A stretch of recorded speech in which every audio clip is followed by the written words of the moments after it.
Welcome back friends to our YouTube channel.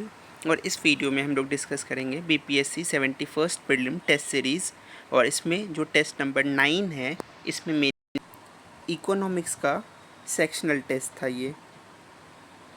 तो हम लोग इसमें डिस्कस करेंगे इकोनॉमिक्स से संबंधित जो भी सवाल पूछे गए हैं। और अगर इसका पीडीएफ आपको चाहिए तो इसी नाम के टेलीग्राम चैनल पे मिल जाएगा। अनफिल्टर्ड थॉट के टेलीग्राम चैनल पे आपको ये पीडीएफ मिल जाएगा। तो शुरू करते हैं इस वीडियो को हम लोग बिना किसी देरी के। सबसे पहला क्वेश्चन है, एक साइड कमेटी दिया है, दूसरे साइड सब्जेक्ट दिया हुआ है। पहला है भंडारी कमेटी, दूसरा है शांताराम कमेटी, तीसरा है रंगराजन कमेटी और चौथा है चलैया कमेटी। तो आपको पता होगा कि भंडारी कमेटी जो है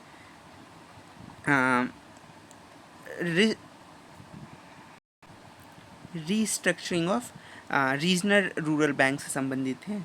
और अगर वो भी नहीं पता है तो आपको पता होगा कि शांताराम कमेटी जो है वो आपके पॉपुलेशन पॉलिसी से रिलेटेड थे, ये तो पक्का पता होगा। तो दूसरा का 3 हो गया।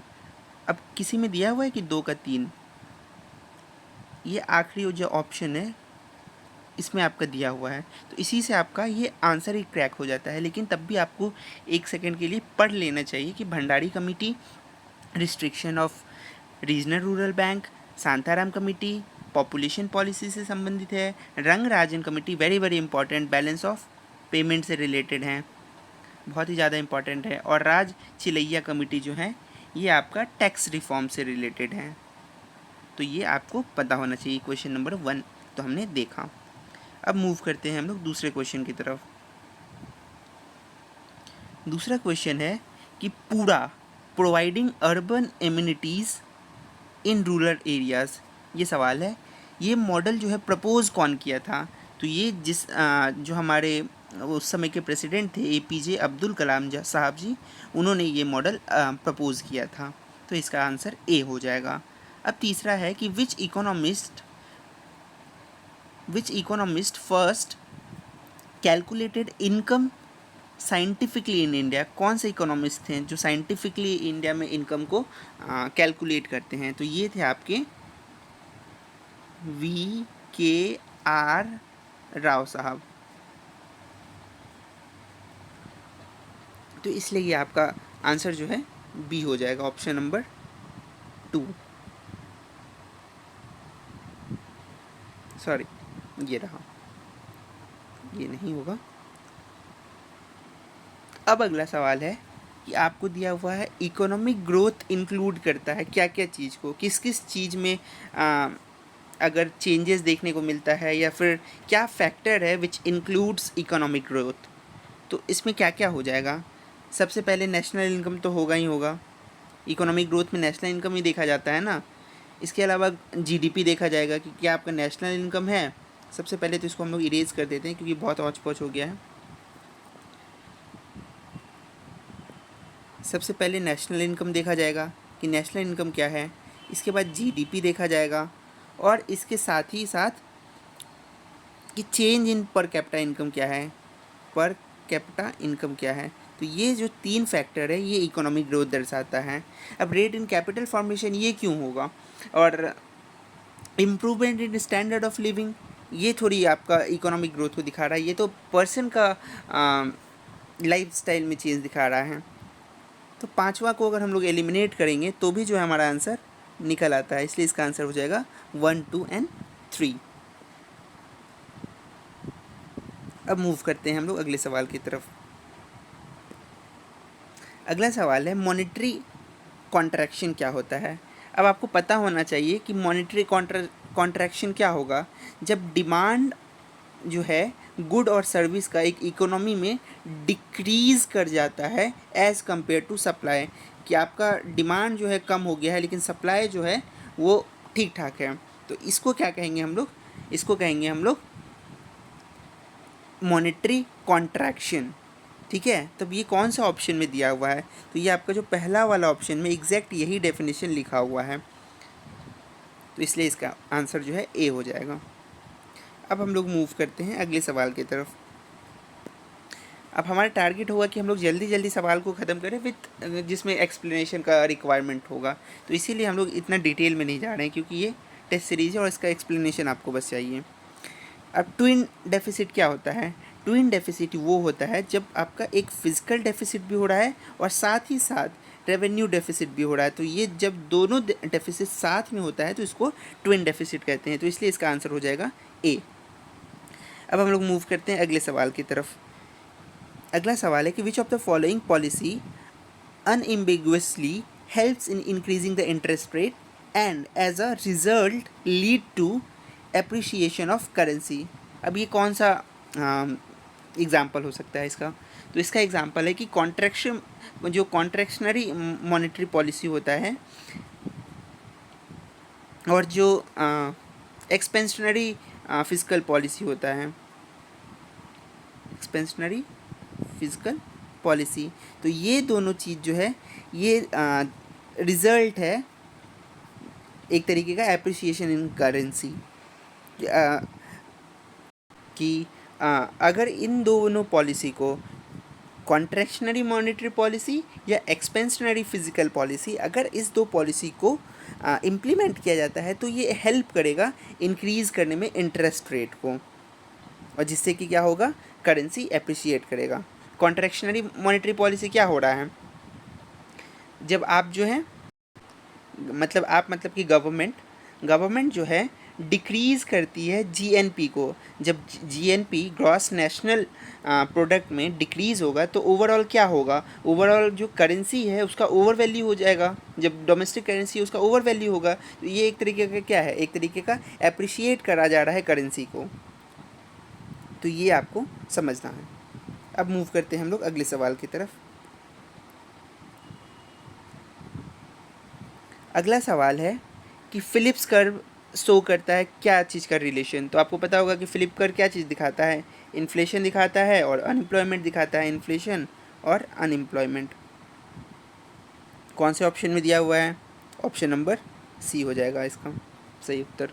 अगला सवाल है कि component of the capital account include, component of capital account क्या क्या इंक्लूड करता है? सीधा सीधी कि कैपिटल अकाउंट क्या क्या इंक्लूड करता है? तो कैपिटल अकाउंट जो है आपका डायरेक्ट इन्वेस्टमेंट को इंक्लूड करेगा, ये तभी तो ये कैपिटल है। पोर्टफोलियो इन्वेस्टमेंट है, ये भी आपका कैपिटल है। फॉरेन से कोई डेप्ट ले रहे हैं तो वो भी तो कहीं ना कहीं आपका कैपिटल ही होगा ना। और फॉरेन से कोई एड आ रहा है आपको, तो ये भी आपका कैपिटल है। तो ये सारा का सारा जो है आपका फॉरेन अकाउंट में कंट्रीब्यूट करता है। अब हम लोग देखते हैं अगले सवाल को। अब अगला सवाल है कि from which country was the term 5 year plan taken? अब आपको पता होगा कि भारत जब आज़ाद हुआ तो यही मॉडल जो है सोवियत संघ यानी कि यूएसएसआर में जो है इम्प्लीमेंट किया गया था, और इंडिया भी जो है सोवियत यूनियन से इस मॉडल को अडॉप्ट करता है 5 ईयर प्लान, जो कि बाद में नीति आयोग के नाम से चेंज हो चुका है। अब net national product eight market price NNP। अब NNP क्या होता है? NNP होगा GNP माइनस जो डेप्रिसिएशन होता है, कि किसी भी चीज़ का डेप्रिसिएट हो रहा है प्रोडक्ट। अगर हम लोग कोई मशीन खरीद रहे हैं बट एक समय के बाद जो उसमें डेप्रिसिएशन देखने को मिलता है ना, वो उसी स्पीड से नहीं चलेगा। आप एक बाइक खरीदते हैं तो बाइक का स्पीड जो है 1 साल के बाद सेम नहीं रहेगा ना, फिर उसमें ख़राबी आएगी तो उसमें हम लोग को रिपेयरिंग करना पड़ता है, तो वो डेप्रिसिएशन हो रहा है। तो यही पूछा जा रहा है कि जो माइनस में है, ये माइनस में क्या आएगा? NNP में जब GNP माइनस डेप्रिसिएशन होगा और प्लस हो जाएगा net income from foreign country, तो ये आपका नेट NNP हो जाता है। तो सिंपल है, डेप्रिसिएशन हो जाएगा इसका उत्तर। अब अगला सवाल है मैच द फॉलोइंग। एक साइड ऑथर है और एक side name of the book है। अब आपको पता होगा कि राजेंद्र प्रसाद का कौन सा बुक है? इंडिया डिवाइड राजेंद्र प्रसाद लिखे हैं। और क्या इससे आपका आंसर सॉल्व हो रहा है? 1 का 3 नहीं, इससे आपका आंसर नहीं हो रहा है। आप लोग 50-50 खेल सकते हैं। अब अगला ऑप्शन है रमेश चंद्र दत्त का, बहुत ही फेमस इकोनॉमिस्ट है। तो उनका कौन सा किताब है? उनका किताब है economic history of India. Economist है तो इकोनॉमी पे ही बुक रहेगा। तो रमेश चंद्र घोष दत्त का जो है ये 2 का 2 हो जाएगा। इससे क्या हमारा आंसर निकल रहा है? हाँ, यस, हमारा आंसर ही निकल गया, बी हो जाएगा इसका आंसर। तो आप बस बुक को देख लीजिए कि राजेंद्र प्रसाद इंडिया डिवाइड बहुत इंपॉर्टेंट है, क्योंकि बिहार से हैं पर्सनैलिटी, तो इम्पॉर्टेंट हो जाता है। अब अगला सवाल है मिक्स्ड इकोनॉमी का एग्जाम्पल पूछा जा रहा है और करेक्ट पूछा जा रहा है कि करेक्ट क्या है, करेक्ट पूछा जा रहा है। मिक्स इकोनॉमी क्या होता है? मिक्स्ड इकोनॉमी होता है, पहला ऑप्शन क्या है, in this economy goods produced are distributed among the people according to their need. ये तो कहीं ना कहीं कम्युनिज्म हो गया है ना, कि according to their need goods को जो है डिस्ट्रीब्यूट किया जाता है। बट मिक्स इकोनॉमी में क्या होगा, आप जब है सोशलिज्म और कैपिटलिज्म को साथ साथ लेके चलते हैं। क्या दूसरा ऑप्शन ये चीज़ को फुलफिल कर रहा है? In the economy only those goods are produce which can fetch profit from the domestic और foreign market of the country. बिल्कुल सही बात है कि ऐसा गुड को प्रोड्यूस किया जाता है जो कि डोमेस्टिक या फॉरेन मार्केट से जो है उसको फ़ायदा मिलता है। तीसरा है कि इन the economy the capital is cheaper, capital जो है चीपर होता है कंपेयर टू लेबर, ताकि जो लेबर इंटेंसिव मेथड है वो प्रोडक्शन में जो है ज़्यादा से ज़्यादा इस्तेमाल किया जा सके। कहीं ना कहीं ये कैपिटलिस्ट मॉडल है, ऊपर वाला सोशलिस्ट मॉडल था, तो ये बिल्कुल सही है। लेकिन पहला वाला जो है वो कम्युनिस्ट मॉडल था, तो वो तो नहीं होगा। तो दूसरा और तीसरा जो है इसका सही आंसर हो जाएगा, इसलिए इसका आंसर है बी। अब मूव करते हैं हम लोग अगले सवाल की तरफ। अब अगला सवाल है, लैंड रिफॉर्म सिस्टम का ऑब्जेक्टिव क्या था? ऑब्जेक्टिव क्या था भाई साहब? एलिमिनेट करना जो मिडिल मैन है और making the real farmer the owner of the land. क्या ऐसा था? देखते हैं। दूसरा, fixing the minimum limit of land for big landlord. ये तो बिल्कुल था कि जो बड़े बड़े लैंडलॉर्ड थे उनके पास बहुत सारा ज़मीन था, तो उनके जो लैंड का वैल्यू था वो सीमित करना था, कि एक जो लैंडलॉर्ड है वो पर्टिकुलर अमाउंट से ज़्यादा लैंड जो है एक्वायर नहीं कर सकते हैं, तो ये तो बिल्कुल था। अब तीसरा देखते हैं कि completely evicting the big landlord from the ownership of land, कि बड़े बड़े लैंडलॉर्ड को पूरी तरह से जो है उनके लैंड से दखल कर देना। ऐसा तो बिल्कुल नहीं हो सकता है, किसी भी इंडिया जैसे कंट्री में ऐसा कोई रिफॉर्म नहीं हो सकता है। तो तीसरा तो पक्का नहीं होगा, तीसरा को हम लोग एलिमिनेट कर देते हैं। और अगर आपको पहला नहीं भी पता था तो इससे आप आंसर निकाल सकते हैं, तो एलिमिनेशन के माध्यम से भी आप आंसर को प्राप्त कर सकते हैं। अब हम लोग मूव करते हैं अगले सवाल की तरफ, कि करेक्ट स्टेटमेंट पूछा जा रहा है इसमें भी। ये करेक्ट और इनकरेक्ट जरूर देख लिया कीजिएगा। पहला है कि in the first phase of green revolution जो HVV सीड्स है वो लिमिटेड था कौन कौन से स्टेट में? पंजाब में था, आंध्रा में था, तमिलनाडु में था, कर्नाटक में था, वेस्ट बंगाल में भी था। इतना सारा राज्य में होगा? हम लोग तो पढ़ते हैं कि पंजाब में था, हरियाणा में था, वेस्टर्न उत्तर प्रदेश में था और थोड़ा मोड़ा साउथ के स्टेट में था। वेस्ट बंगाल तो अगर होता तो वहाँ तो फ़ायदा होता है ना, वो तो बाद में आया, तो शायद ये पहला ऑप्शन तो अभी डाउटफुल है। फिर भी हम लोग देख लेते हैं दूसरा और तीसरा को। दूसरा ऑप्शन है कि पहला फेज़ का ग्रीन रेवोल्यूशन जो था अवेलेबल था वीट प्रोड्यूसिंग एरिया में। बिल्कुल सही बात है कि वीट पे ज़्यादा फोकस किया गया था उसमें। और सेकेंड फेज़ जो है वो जो है बाकी क्रॉप पे भी फोकस किया गया और बाकी स्टेट पे भी फोकस किया, तो बिल्कुल ये भी सही है। तो दूसरा और तीसरा तो पक्का सही है, लेकिन पहला डाउटफुल था, तो इसलिए इसका आंसर जो है डी हो जाएगा, 15 का डी। ये बहुत ज़्यादा औच पौच हो गया, इसको इरेज करना पड़ेगा फिर से। अब हम लोग देखते हैं अगले सवाल के ऑब्जेक्टिव क्या था इंपोर्ट इन सब्सिडाइजेशन पॉलिसी का। तो इंपोर्ट सब्सिडाइजेशन पॉलिसी का ऑब्जेक्टिव क्या था कि जो भी फॉरेन से FDI आना है या फॉरेन में इन्वेस्टमेंट करना है वो ना हो, और हम लोग किसी भी प्रोडक्ट को अपने कंट्री में प्रोड्यूस करें, अपने मार्केट में सप्लाई खुद से करें, ना कि फॉरेन के मार्केट से इंपोर्ट करके। तो इंपोर्ट पे फोकस नहीं था, इंपोर्ट को कम से कम रखना था। तो इसका मेन ऑब्जेक्टिव यही था कि supply of good in the domestic market bye domestic production in place of import, की इंपोर्ट नहीं करना है। तो इसलिए इसका आंसर जो है 1 हो जाएगा। यही चीज़ को जो है हम लोग जब वर्ल्ड पॉलिटिक्स पढ़ते हैं तो उसमें देखते हैं जो डिपेंडेंसी थ्योरी आता है कि वो इस चीज़ को हाईलाइट करता है कि हम लोग को जो है जो वेस्टर्न थ्योरी है या वेस्टर्न गुड्स है उसको इंपोर्ट नहीं करना चाहिए। हाँ, इंडस्ट्री को हम लोग वहाँ से ला सकते हैं, जो बड़े बड़े मशीन्स होते हैं उस सब चीज़ को वहाँ से हम लोग ला के अपनी कंट्री में इंडस्ट्री लगाएंगे और ख़ुद के कंट्री में जो है प्रोडक्ट को बना करके खुद के मार्केट में बेचेंगे। तो इसलिए ये पहला ऑप्शन सही है। ये इकोनॉमिक्स का पॉलिसी है, इंपोर्ट सब्सिडाइजेशन, कभी नहीं भूलिएगा। अब नाबार्ड के बारे में पूछा जा रहा है, नाबार्ड कब इस्टेब्लिश हुआ था? तो नाबार्ड जो है पहला ऑप्शन है कि 1982 में इस्टेब्लिश हुआ था, बिल्कुल सही बात है। एपेक्स इंस्टीट्यूशन है जो कि कोऑर्डिनेट करता है रूरल फाइनेंशियल बैंकिंग में, बिल्कुल सही बात है, रूरल बैंकिंग के बारे में ही तो है। और एग्जाम्पल है सोशल बैंकिंग का, तो ये भी बिल्कुल सही है। तो तीनों का तीनों ऑप्शन जो है सही है, इसलिए इसका आंसर हो जाएगा डी। अब हम लोग मूव करते हैं अगले सवाल की तरफ। पूछ रहा है कि क्या इंक्लूड करता है institutional structure of rural bank. Rural bank में क्या क्या आएगा। अब आप बताइए, रीजनल रूरल बैंक है, नाम से ही पता चल रहा है कि रीजनल रूरल बैंक है, तो वो तो होगा ही। रीजनल रूरल कोऑपरेटिव बैंक है, ये भी होगा। रीजनल लगा हुआ है, रूरल लगा हुआ है, तो होगा ही। कॉमर्शियल बैंक, अब आपको पता होना चाहिए कि यूपीएससी में भी ये सवाल पूछा गया है, और सबसे ज़्यादा जो लैंड है जो ग्रामीण इलाका है या विलेज है, रूरल एरियाज, वहाँ पे सबसे ज़्यादा जो लोन है वो कमर्शियल बैंक के थ्रू ही दिया जाता है, तो ये भी होगा। और लैंड डेवलपमेंट बैंक, ये भी होगा। तो सारा का सारा जो है ये इंस्टीट्यूशन रिलेटेड है रूरल बैंक से, तो चारों सही हो जाएगा, डी इसका सही आंसर है। मूव करते हैं हम लोग अगले सवाल की तरफ। पूछा जा रहा है करेक्ट स्टेटमेंट। पहला ऑप्शन है during transition of job the kind of unemployment is frictional unemployment. बिल्कुल सही बात है कि जब ट्रांजिशन हो रहा होता है जॉब में, तो जो अनएम्प्लॉयमेंट होता है उस समय, उसको हम लोग फ्रिक्शनल अनएम्प्लॉयमेंट कहते हैं। यही तो होता है फ्रिक्शन अनएम्प्लॉयमेंट का डेफिनेशन।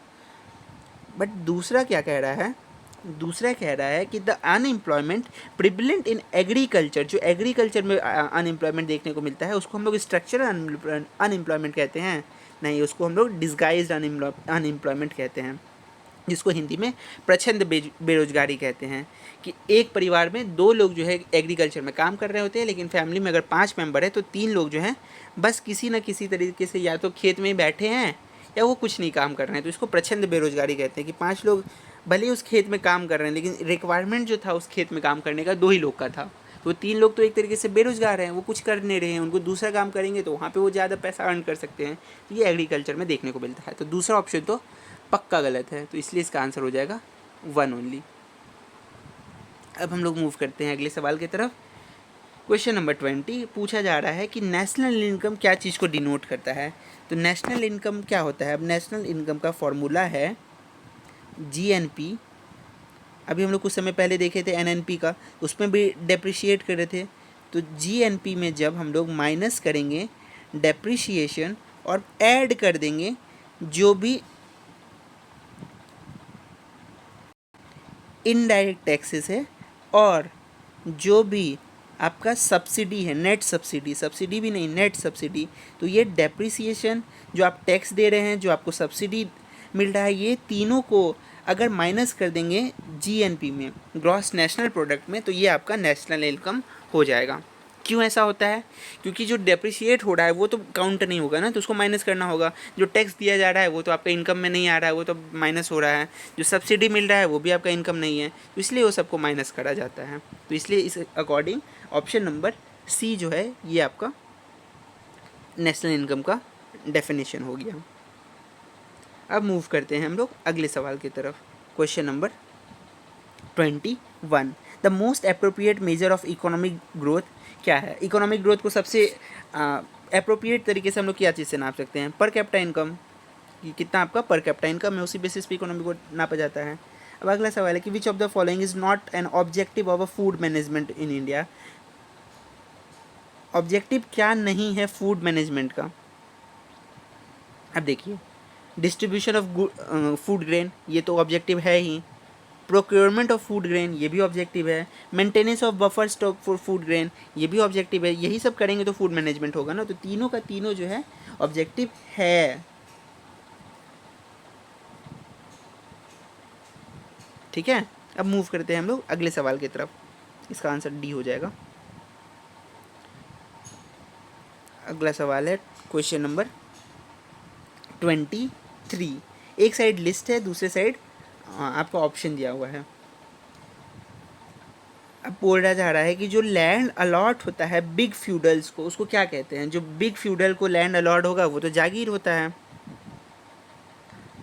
अब जो लैंड अलॉट होता है रेवेन्यू टेनेंट्स को या फिर तहसीलदार को, इसको क्या कहते हैं। तो ये तो ज़मींदारी सिस्टम था ना, कि जो टेनेंट्स को दिया जा रहा था या जो तहसीलदार को था, तो ये तो ज़मींदारी सिस्टम था। अब तीसरा है कि जो लैंड अलॉट हुआ है हर एक पीजेंट को, जिसके पास राइट है तो सबलेट करे, मोंगरेट करे, ट्रांसफ़र करे, गिफ्ट करे या सेल करे लैंड को, तो ये क्या था, ये आपका रैयतवाड़ी सिस्टम था कि एक हर एक पेजेंट को जो है थोड़ा थोड़ा लैंड दिया जाता था। जो ज़मींदारी सिस्टम के अगेंस्ट में आया था रैयतवाड़ी सिस्टम। और जब विलेज वाले लोग कलेक्टिवली फार्म करते हैं, विलेज रेवेन्यू कलेक्ट होता है विलेज लेवल पे, तो इसको क्या कहते हैं, ये तो महलवाड़ी सिस्टम था, ये हम लोग हिस्ट्री में पढ़ते हैं, तो इसलिए इसका महलवाड़ी सिस्टम हो जाएगा। तब इसके अकॉर्डिंग आपका आंसर क्या हो जाएगा, आपका आंसर हो जाएगा ऑप्शन नंबर बी। अब आप इसको मैच कर लीजिएगा। मूव करते हैं हम लोग अगले सवाल की तरफ। क्वेश्चन नंबर 24, इन विच 5 year plan agriculture showed negative growth. कौन सा 5 ईयर प्लान था जिसमें एग्रीकल्चर जो निगेटिव ग्रोथ देखने को मिला था, तो थर्ड 5 ईयर प्लान था जिसमें एग्रीकल्चर में निगेटिव ग्रोथ देखने को मिला था। पहले 2 5 ईयर प्लान पर एग्रीकल्चर में अच्छा खासा ग्रोथ हुआ था। अब क्यों हुआ निगेटिव ग्रोथ, क्योंकि पहले 1962 में क्या होता है, हम लोग चाइना से वॉर लड़ते हैं, 1965 में क्या होता है, हम लोग पाकिस्तान से वॉर लड़ते हैं, तो इस कारण से जो है निगेटिव ग्रोथ देखने को मिला था थर्ड 5 ईयर प्लान में। मूव करते हैं अगले सवाल की तरफ। Question number 25। अब इसमें पूछा जा रहा है करेक्ट इनकरेक्ट स्टेटमेंट, ये बहुत ध्यान से पढ़िएगा।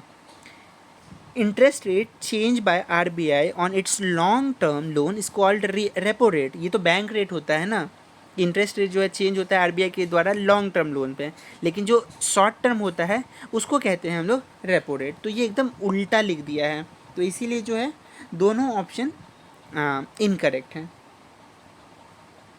ठीक है, अब अगला सवाल है रीजनल रूरल बैंक के बारे में। अब इसमें भी आपको क्या पूछा है, सही स्टेटमेंट पूछा है, ट्रू स्टेटमेंट। पहला ऑप्शन है कि रीजनल रूरल बैंक जो है 1985 में इस्टेब्लिश किया गया था 2 अक्टूबर को।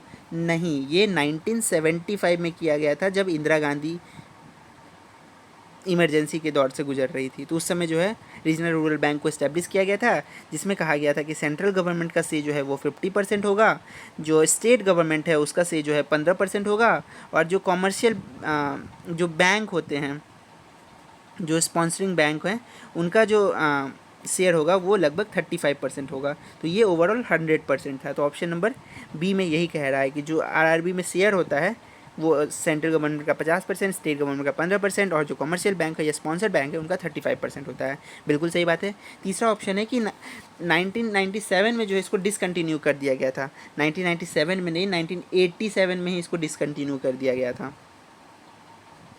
ठीक है, तो तीसरा ऑप्शन भी गलत है, तो इसलिए इसका सही आंसर सिर्फ होगा आपका option number B. Option number B सिर्फ सही है। ठीक है, अब हम लोग मूव करते हैं अगले सवाल की तरफ। अगला सवाल है, ये भी स्टेटमेंट है और पूछा जा रहा है इनकरेक्ट स्टेटमेंट। इनकरेक्ट क्या है, increase in bank rate usually a indicator that the central bank is following A expensive monetary policy. बिल्कुल सही बात है, ये तो डेफिनेशन है ये एक्सपेंसिव मॉनेटरी पॉलिसी का, कि जब इंक्रीज़ होता है बैंक रेट में तो ये इंडिकेटर है, एक्सपेंशनरी मॉनेटरी पॉलिसी है। जब पैसा खींचा जाएगा मार्केट से तो वो क्या होगा, कॉन्ट्रैक्शनरी मॉनेटरी पॉलिसी है। अब open market operation in India in Indian economy refer to purchase and sale of government security by RBI। ये भी बिल्कुल सही बात है। ये ओपन मार्केट ऑपरेशन यही तो होता है कि जब परचेज और सेल होता है गवर्नमेंट सिक्योरिटी का, आरबीआई का। और ओपन मार्केट ऑपरेशन क्यों लाया जाता है, ओपन मार्केट ऑपरेशन तब लाया जाता है जब रेपो रेट या रिवर्स रेपो रेट में कोई चेंज नहीं करना होता है, तो वो ओपन मार्केट ऑपरेशन के थ्रू जो है आरबीआई कंट्रोल करता है मार्केट में रेट्स को। ठीक है, तो ये दोनों ही ऑप्शन सही है, इसलिए इसका आंसर हो जाएगा डी, क्योंकि इनकरेक्ट पूछा जा रहा था। अब अगला सवाल है, which of the following method does not come under qualitative method of credit control. अब qualitative method of credit control में क्या क्या नहीं आएगा। अब मोरल एडवाइस आता है, रेशनिंग ऑफ क्रेडिट आता है, लिमिटेड रिक्वायरमेंट आता है। ओपन मार्केट ऑपरेशन क्यों आएगा क्रेडिट कंट्रोल में, वो भी क्वालिटेटिव मेथड के थ्रू, ये तो पक्का नहीं होगा। तो डी जो है ये इसका आंसर नहीं होगा। बाकी तीनों जो है क्वालिटेटिव मेथड है क्रेडिट कंट्रोल का, ये आप बस नोट कर लीजिए, और अगर एग्ज़ाम में पूछा जाता है तो आपके लिए बस फ़ायदा ही फ़ायदा है। अब इफ़ेक्टिव रेवेन्यू डेफिसिट पूछा जा रहा है अगले सवाल में। इफ़ेक्टिव रेवेन्यू डेफिसिट क्या होता है। अब पूछा जा रहा है कि इफेक्टिव रेवेन्यू डेफिसिट जो है, और इसके बारे में सही पूछा जा रहा है, ट्रू स्टेटमेंट क्या है। इफेक्टिव रेवेन्यू डेफिसिट जो है न्यू कॉन्सेप्ट है, जो कि फर्स्ट टाइम यूज़ हुआ था यूनियन बजट 2011-12 में। ठीक है, अब अगर आपको ये नहीं भी पता है, बट दूसरा ऑप्शन देखते हैं कि deficit also include expenditure of the central government which gives it's the state government in form of grant, जो कि डेवलपमेंट एसेट के क्रिएशन में हेल्प करता है। तो ये भी बिल्कुल सही बात है। अब इसका एक्सप्लेनेशन हम लोग देख लेते हैं थोड़ा सा। पहले जो था सिर्फ रेवेन्यू डेफिसिट होता था। अब रेवेन्यू डेफिसिट मतलब क्या, कि सेंट्रल गवर्नमेंट का घाटा दिखा रहा है। डेफिसिट मतलब तो घाटा ही हो रहा है कि कितना आपका एक्सपेंडिचर है और कितना आपका खर्चा है। ठीक है, तो ये डेफिसिट दिखा रहा था। लेकिन बाद में जो है 2011-12 में सेंट्रल गवर्नमेंट ने क्या किया, उन्होंने इफ़ेक्टिव रेवेन्यू डेफिसिट का कॉन्सेप्ट इंट्रोड्यूस किया, और उसके तहत उन्होंने कहा कि हम लोग जो हैं, हम लोग स्टेट गवर्नमेंट को ग्रांट देते हैं, जो कि क्या करता है, डेवलप करता है एसेट को। इससे कहीं ना कहीं बाद में हम लोग को वो फ़ायदा देगा। तो अभी जो हम स्टेट गवर्नमेंट को ग्रांट दे रहे हैं, तो वो ग्रांट क्या है, एक तरीके का वो इफ़ेक्टिव रेवेन्यू डेफिसिट है। ये डेफिसिट एक्सपेंडिचर है जो सेंट्रल गवर्नमेंट स्टेट को दे के कर रही है। तो इसी वजह से यही इसका दूसरा वाला लॉजिक भी दिया हुआ है, और दोनों स्टेटमेंट सही हैं। इसीलिए ये इफ़ेक्टिव रेवेन्यू डेफिसिट का कॉन्सेप्ट इंट्रोड्यूस हुआ था। ठीक है, अब अगला सवाल है, एक साइड लिस्ट दिया हुआ है, दूसरे साइड उसको मैच करने का है। फिस्कल डेफिसिट क्या होता है। फिस्कल डेफिसिट आपका होता है कि टोटल एक्सपेंडिचर में आपका कितना घाटा है, डेप्थ कितना है आपका, ये देखा जा रहा है कि एक्सपेंडिचर में टोटल घाटा कितना है। ये कौन सा ऑप्शन में आपको बता रहा है, सॉरी ये तो पेज बदला ही नहीं गया। हाँ, ये रहा आपका, यहाँ पे फिस्कल डेफिसिट है। पूछा जा रहा है फिस्कल डेफिसिट क्या होता है, जो टोटल आपका एक्सपेंडिचर है ओवर टोटल रिसीप्ट, जो कि लेस देन डेब्ट है। डेफिसिट तो यही होता है ना, एक्सपेंडिचर माइनस रिसीप्ट।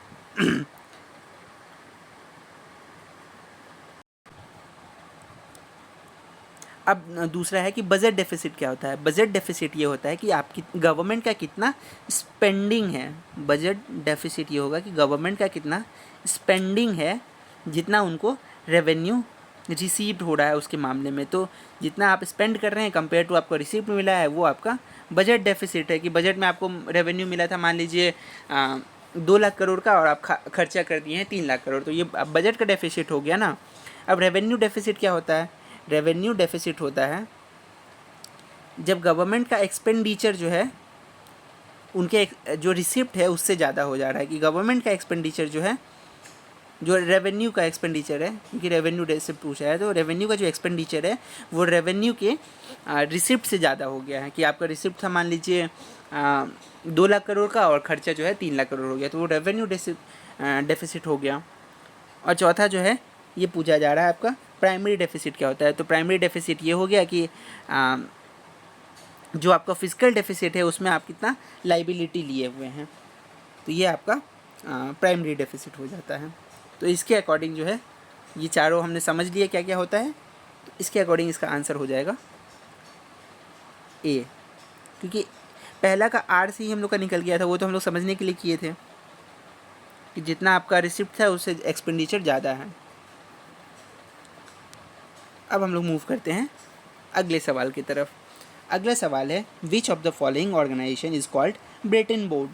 तो ब्रेटन वुड्स ऑर्गेनाइजेशन कौन कौन सा था। अब आपको पता होगा कि ब्रेटन वुड्स के थ्रू जो है IMF बना था और WTO वो वर्ल्ड बैंक बना था। तो ये दोनों ब्रेटन वुड्स से निकल के आए हैं, जो कि अभी भी आप देखते हैं कि जब किसी कंट्री को फाइनेंस चाहिए होता है तो वो IMF या वर्ल्ड बैंक के पास जाते हैं। IMF जो है शॉर्ट टर्म लोन देता है, और वर्ल्ड बैंक जो है लॉन्ग टर्म लोन देता है। तो ये आपको कुछ बेसिक बात है जो इसके बारे में पता होना चाहिए। अब हम लोग मूव करते हैं अगले सवाल की तरफ। अगला सवाल है क्वेश्चन नंबर 32, RBI के रिगार्डिंग सही क्या है। तो RBI पहला बैंकर ऑफ बैंक है, सेंट्रल बैंक, इसीलिए तो कहते हैं RBI को। 1935 के एक्ट से बना भी था, हम लोग को पता भी है कि जो है एक तरीके का बैंकर ऑफ बैंक है सेंट्रल गवर्नमेंट का। आरबीआई जो है इम्प्लीमेंट करता है और फॉर्मुलेट करता है जो भी मॉनेटरी पॉलिसी है। बिल्कुल सही बात है, जब भी घाटा या नुकसान हो रहा होता है, इन्फ्लेशन आ रहा होता है, तो repo rate, reverse repo rate, ये सब करके जो है वो कहीं ना कहीं इम्प्लीमेंट करता है मॉनेटरी पॉलिसी को। सही बात है। तीसरा, आरबीआई एक्ट करता है as a agent of government, जो कि आईएमएफ में गवर्नमेंट का से को रखता है। बिल्कुल सही बात है। और चौथा बात है कि ये एडमिनिस्ट्रेट करता है जो भी लैंडिंग प्रोग्राम है गवर्नमेंट ऑफ इंडिया का। बिल्कुल सही बात है। अब अगर इंसान को लोन लेना होता है तो वो बैंक के पास जाएगा, लेकिन अगर बैंक को लोन लेना हुआ तो वो कहाँ जाएगी, तो वो आरबीआई के पास जाती है। तो आरबीआई जो है बैंक को लोन देती है। तो ये चारों स्टेटमेंट इसके बारे में सही है, इसलिए आपका आंसर ये हो जाएगा बी। अगला सवाल है, which of the following measure will result in increase in the money supply in economy. अब मनी सप्लाई कैसे होगा इकोनॉमी में, जब गवर्नमेंट जो है परचेज़ करेगा सिक्योरिटी फ्रॉम सेंट्रल बैंक। क्योंकि गवर्नमेंट जो है सिक्योरिटी परचेज़ कर रही है सेंट्रल बैंक से, यानी अब वो पैसा कहाँ आएगा, अब वो पैसा मार्केट में आने वाला है। तो ये तो कहीं ना कहीं इंक्रीज़ होगा मनी सप्लाई का इकोनॉमी में। लेकिन करेंसी डिपॉजिट किया जा रहा है बैंक में पब्लिक के द्वारा, कॉमर्शियल बैंक में, तो क्या ये मनी का जो सप्लाई है वो मार्केट में इंक्रीज़ होगा। जब आप डिपॉजिट कर रहे हैं, पैसा जमा करा रहे हैं बैंक में, तब तो ये मार्केट से पैसा जा रहा है ना, तो 2 ऑप्शन तो पक्का नहीं होगा। अगर हम लोग एलिमिनेशन के मेथड से जाए, 2 को एलिमिनेट कर दें, या तो 1 या तो 1 3, 1 तो पक्का होगा। अब 3 हम लोग चेक कर लेते हैं कि loan taken from government from the central bank. अगर बैंक लोन लिया है सेंट्रल बैंक से, यानी कि आरबीआई के थ्रू, तो वो पैसा कहाँ आएगा, वो पैसा भी मार्केट में आएगा। तो 3 तो पक्का होगा। अब चौथा तो हम लोग को पता था कि नहीं होगा, लेकिन फिर भी ये ऑप्शन को हम लोग एक बार एक्सप्लोर कर लेते हैं। अब चौथा ऑप्शन है कि जो सेल है गवर्नमेंट सिक्योरिटी का, वो पब्लिक के द्वारा किया जा रहा है सेंट्रल बैंक में। अगर सेल हो रहा है गवर्नमेंट सिक्योरिटी का, लोग खरीदेगा तो पैसा देगा ना उसके लिए। अगर लोग पैसा दे रहा है तो पैसा तो मार्केट से जा रहा है, यानी कि ये भी जो है नहीं ही होगा। तो इसीलिए आपका आंसर हो जाता है सी, 1 and 3 ओनली। अब अगला सवाल है, एक साइड लिस्ट दिया हुआ है, दूसरी साइड जो है ईयर ऑफ इस्टेब्लिशमेंट है। कौन कौन सा बैंक दिया हुआ है इसमें। अब आईसीआईसीआई बैंक है, आईसीआईसीआई बैंक कौन से साल में फॉर्मुलेट हुआ था ये आपको बताना है। अब आईडीबीआई बैंक, आईएफसीआई बैंक और सिडबी। अब आपको कोई बैंक के बारे में नहीं भी पता है, बट आपको इतना ज़रूर पता होगा कि सिडबी जो है सबसे आखिर में फॉर्म हुआ है। तो सिडबी कब हो सकता है, 1990 में, जब सेबी फॉर्म हुआ था उसके आसपास ही। तो 4 का 3 किसी में है क्या, 4 का 3 एक ही ऑप्शन में है, और इससे आपका आंसर ही सॉल्व हो जा रहा है, डी। फिर भी आप एक बार देख लीजिए कि जो आईसीआईसी बैंक है 1955 में फॉर्म हुआ है, ठीक है। अब आईडीबीआई बैंक जो है 1964 में फॉर्म हुआ है, और जो आपका आईएफसीआई बैंक है ये आपके आज़ादी के 1 साल बाद फॉर्म हो गया था 1948 में। तो ये बस आपको पता होना चाहिए, क्योंकि पूछ लिया जाता है एग्ज़ाम में। अब पूछा जा रहा है अगले सवाल में करेक्ट स्टेटमेंट क्या है, ठीक है। अब पूछा जा रहा है कि राइजिंग इन्फ्लेशन इंडिकेट करता है रिलेटिवली लेस सप्लाई और low purchasing power among the consumer. अब अगर इन्फ्लेशन बढ़ रहा है, सप्लाई तो कम हो ही रहा है, लेकिन लो परचेजिंग पावर होगा। अब मान लीजिए एक आईफोन है, ठीक है, आईफोन परचेज़ करने का पावर जो है लोगों में बढ़ गया। अब अगर लोग का डिमांड जो है बढ़ रहा है कि हमको आईफोन ख़रीदना है, तो आईफोन का डिमांड क्या होगा, वो तो बढ़ेगा। सप्लाई क्या होगा, कम होगा। तो लोग खरीद पाएंगे ना, कि लोग का परचेजिंग पावर कम हो रहा है। अगर, और ये भी छोड़ दीजिए, अगर ये आपको समझ में नहीं आ रहा है, एक पेन है, पेन का दाम 5 रुपया है, तो वहाँ पे परचेजिंग पावर लो है या कम है, परचेजिंग पावर लोगों का लो रहेगा, क्योंकि उसका दाम कम है। तो यहाँ पे सप्लाई ज़्यादा भी होगा तो लोग नहीं खरीदेंगे। तो इसीलिए जो है, अगर इन्फ्लेशन बढ़ रहा है यानी कि सप्लाई कम हो रहा है बट डिमांड बहुत ज़्यादा है, तो इसलिए पहला ऑप्शन जो है ये गलत हो जाएगा। दूसरा ऑप्शन क्या है, दूसरा ऑप्शन है इन्फ्लेशन बेनिफिट करता है लेंडर को वाइल हार्म करता है बोरोवर को, बिल्कुल उल्टा है। इन्फ्लेशन में आप मान लीजिए कोई लैंड आपको लोन दिया था, उस समय तो वो 100 रुपये के हिसाब से दिया था, अभी उस करेंसी का वैल्यू अगर 110 रुपया हो गया है तो उसको रिटर्न में अगर 10% इंटरेस्ट मिल रहा है तो 110 ही मिल रहा है, तो उसको फ़ायदा कहाँ हुआ इसमें। तो इसीलिए लेंडर को जो है कभी बेनिफिट नहीं होगा, जो बोरोवर है उसको बेनिफिट होता है, ये आपको पता होना चाहिए। तो इसी हिसाब से 35 का जो है नीदर 1 नॉर 2 हो जाएगा। ठीक है, अब मूव करते हैं हम लोग अगले सवाल की तरफ, और इसमें भी ट्रू स्टेटमेंट पूछा जा रहा है। पूछा जा रहा है कि जो सेकेंड महालनोबिस प्लान था, जो सेकेंड 5 ईयर प्लान था, वो महालनोबिस आइडिया पे बेस्ड था। बचपन से हम लोग यही पढ़ते आ रहे हैं, बिल्कुल सही बात है।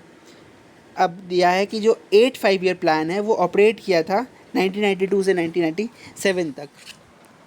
अब ये तो आपको पता ही होगा, अगर नहीं भी पता है तो आप लोग अगर काउंट करते जाइएगा तो ये आप निकाल लीजिएगा कि हाँ 1992 से 1997 तक हुआ था, जिसका फोकस क्या था, एम्प्लॉयमेंट जनरेशन पे था। और अगले पॉइंट पे भी यही लिखा है कि 8 5 ईयर प्लान का जो फोकस था वो एम्प्लॉयमेंट जनरेशन था। तो इसलिए तीनों ही स्टेटमेंट सही है।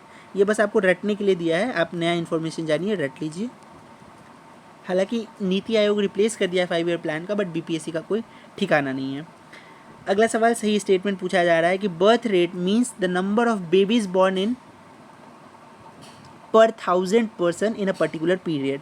तो बिल्कुल सही बात है, यही तो डेफिनेशन होता है कि बर्थ रेट जो होता है कि कितना बच्चा जो है 1000 बच्चे में पैदा हुआ है, और जो डेथ रेट है या मोर्टेलिटी रेट है कि कितना बच्चा जो है 1000 बच्चे में डाई किया है, यानी उनकी मृत्यु हुई है। अब लिटरेसी रेट का क्या होता है, इंडिया में जो लिटरेसी रेट है वो 5 ईयर नहीं है, वो 7 ईयर पर डिसाइड होता है। ये 5 ईयर नहीं 7 ईयर से डिसाइड होता है। तो दूसरा वाला ऑप्शन जो है गलत हो जाएगा कि रेशियो ऑफ लिटरेसी पॉपुलेशन वो एज 7 से शुरू होता है, ना कि 5 से। इसलिए इसका आंसर ओनली ऑप्शन ए हो जाएगा।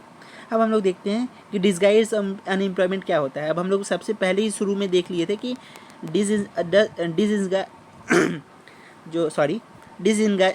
डिसगाइज्ड एम्प्लॉयमेंट होता है वो एग्रीकल्चर सेक्टर में होता है। तो एग्रीकल्चर में होगा, रूरल एरिया में होगा, अर्बन एरिया में होगा क्या, नहीं होगा, मैन्युफैक्चरिंग में होगा क्या, नहीं होगा।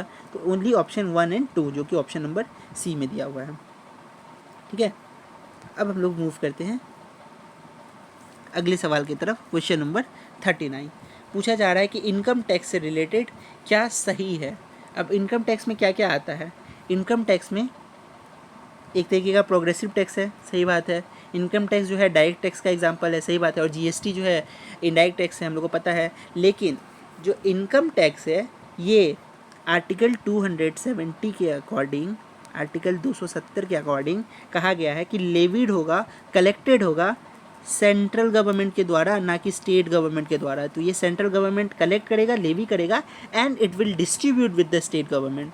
तो स्टेट गवर्नमेंट के साथ डिस्ट्रीब्यूट होगा, बट कलेक्ट और लेवी करने का काम जो है सेंट्रल गवर्नमेंट का है अंडर आर्टिकल 270। अब अगला सवाल, जीडीपी डिफ्लेटर जो है एक तरीके का एवरेज है कंट्री का, जो कॉन्ट्रास्ट प्राइस है और जो करेंसी प्राइस है, ये कहीं ना कहीं उल्टा लिख दिया है। अब जीडीपी डिफ्लेटर जो है, जीडीपी डिफ्लेटर, ये जीडीपी करंट प्राइस पे होता है divided by GDP constant price पे होता है इनटू 100। अब यहाँ पे जो है उल्टा लिख दिया है, contrast price and current price.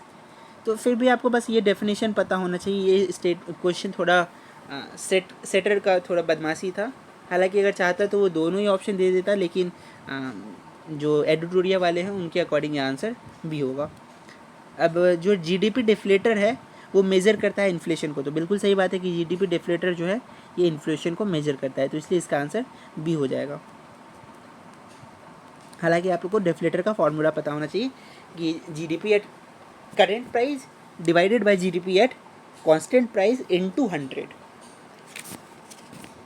अब अगला सवाल है कि a situation in which the price of a commodity or small group of commodity increase, जब कुछ commodity का small group of commodity का price increase होता है in a continuous manner में और constant period के लिए, कंटिन्यूस पीरियड में और कांस्टेंट मैनर में अगर किसी कमोडिटी का प्राइस इंक्रीज हो रहा है तो इसको क्या कहेंगे? ये डेफिनेशन है स्क्वेयर इन्फ्लेशन का, जो ऑप्शन नंबर 1 है स्क्वेयर इन्फ्लेशन, इसका डेफिनेशन है। नॉर्मल इन्फ्लेशन में क्या होता है? नॉर्मल इन्फ्लेशन में होता है कि जितना भी गुड है उसका प्राइस जो होता है इंक्रीज हो रहा है। इन्फ्लेशन तो ये होता है कि constant and continuous increase in the price of all commodity. All commodity का अगर प्राइस इंक्रीज होगा तो हम लोग इन्फ्लेशन कहते हैं।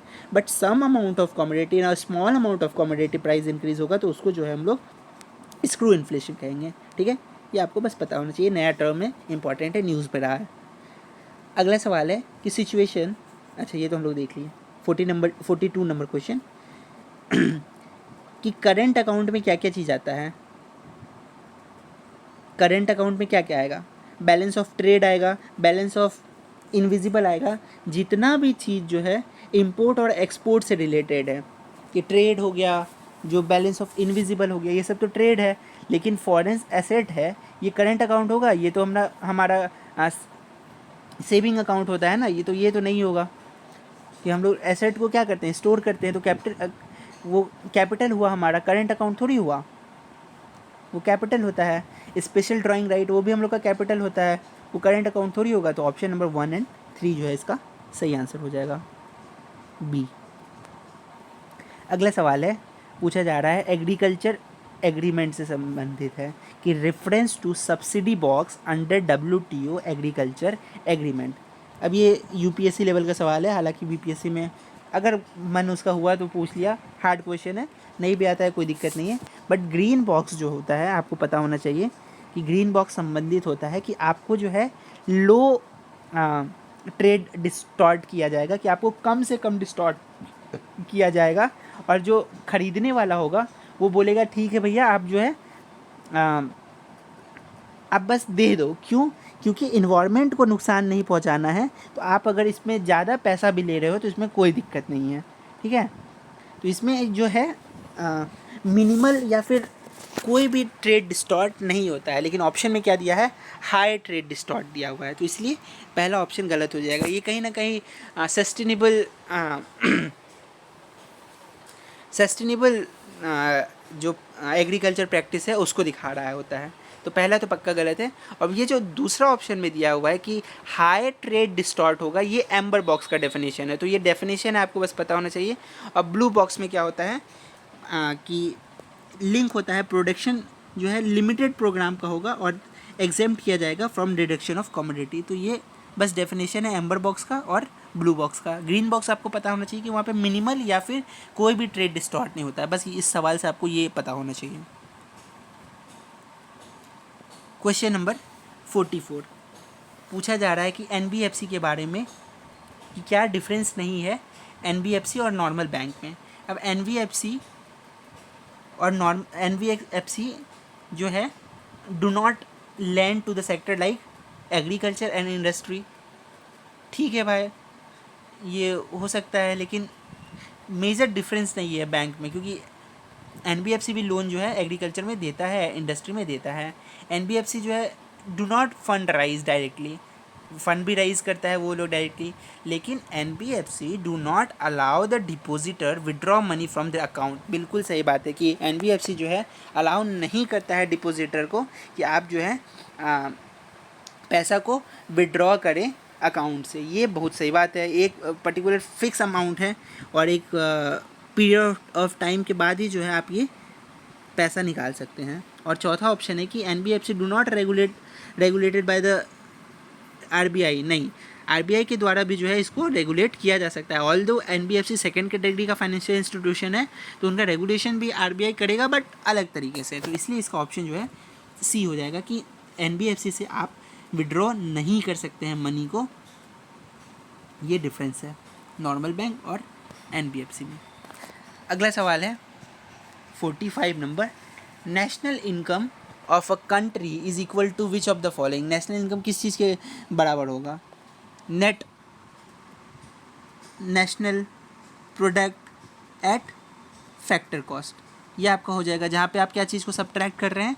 नेट इनडायरेक्ट टैक्सेस को। तो ये आपका नेशनल इनकम होता है। तो ये हम लोग देख चुके हैं इसलिए ऑप्शन नंबर बी होगा। बहुत ईजी क्वेश्चन।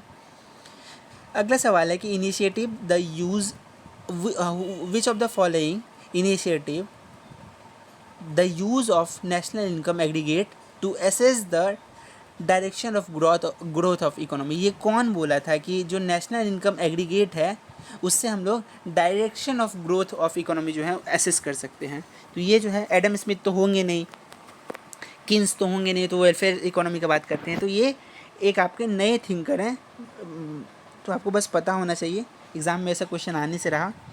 साइमन क्विडनेट्स, तो ये आपका डी ऑप्शन हो जाएगा सही। ठीक है। अगला सवाल है कि the insurance system of a currency note in India is based on, ये मिनिमम रिजर्व सिस्टम पे बेस्ड है। आपको बस पता होना चाहिए कि जो इंश्योरेंस सिस्टम है करेंसी का वो मिनिमल रिजर्व सिस्टम पे बेस्ड है, तो इसलिए आपका आंसर हो जाएगा ए।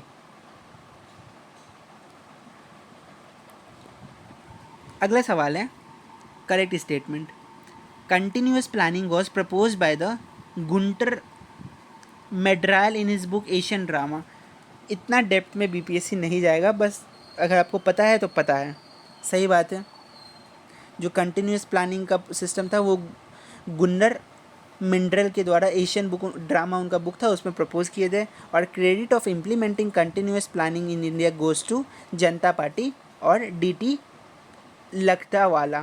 तो ये भी बिल्कुल सही बात है कि ये लोग जो है इम्प्लीमेंट किए थे कंटिन्यूस प्लानिंग को। क्यों? जब जो प्लानिंग कमीशन था उसको होल्ड कर दिया गया था जब जनता पार्टी का गवर्नमेंट आया था 3 साल के पीरियड के लिए, तो वो लोग जो है कंटिन्यूस प्लानिंग शुरू किए थे। तो पूछ भी सकता है क्योंकि सरकार उनकी है। The closer the Lorenz curve is the impact of equality line a greater the line income inequality. एक बार फिर से पढ़ते हैं कि the closer the Lorenz curve, जितना क्लोज होगा Lorenz curve, is to perfect equality line, equality line के जितना परफेक्ट होगा, greater the income inequality, income inequality उतना ज़्यादा होगा। बिल्कुल सही बात है। सॉरी, इनकरेक्ट स्टेटमेंट पूछा जा रहा है। देखिए ये ऐसा नहीं होता है, जितना लेसर होगा इनकम उतना इनइक्वलिटी होता है, ना कि जितना ज़्यादा होगा। तो पहला ऑप्शन तो पक्का गलत है कि लेसर होना चाहिए इनकम इनइक्वलिटी का। ठीक है। और लॉरेंस कर्व और जो गिनी कॉफिशिएंट है ये इस बारे में बताता है, ना कि कुर्निस है। कुर्निस का तो हम लोग किताब देखे, तो ये बस कुछ भी स्टेटमेंट बना दिया है, तो ये दोनों ऑप्शन जो है गलत हो जाता है। ये दोनों ऑप्शन गलत है, इसलिए इसका आंसर हो जाएगा सी। अब हम लोग आते हैं क्वेश्चन नंबर 50 में। हम लोग बहुत स्लो चल रहे हैं, अब हम लोग को फास्ट करना होगा।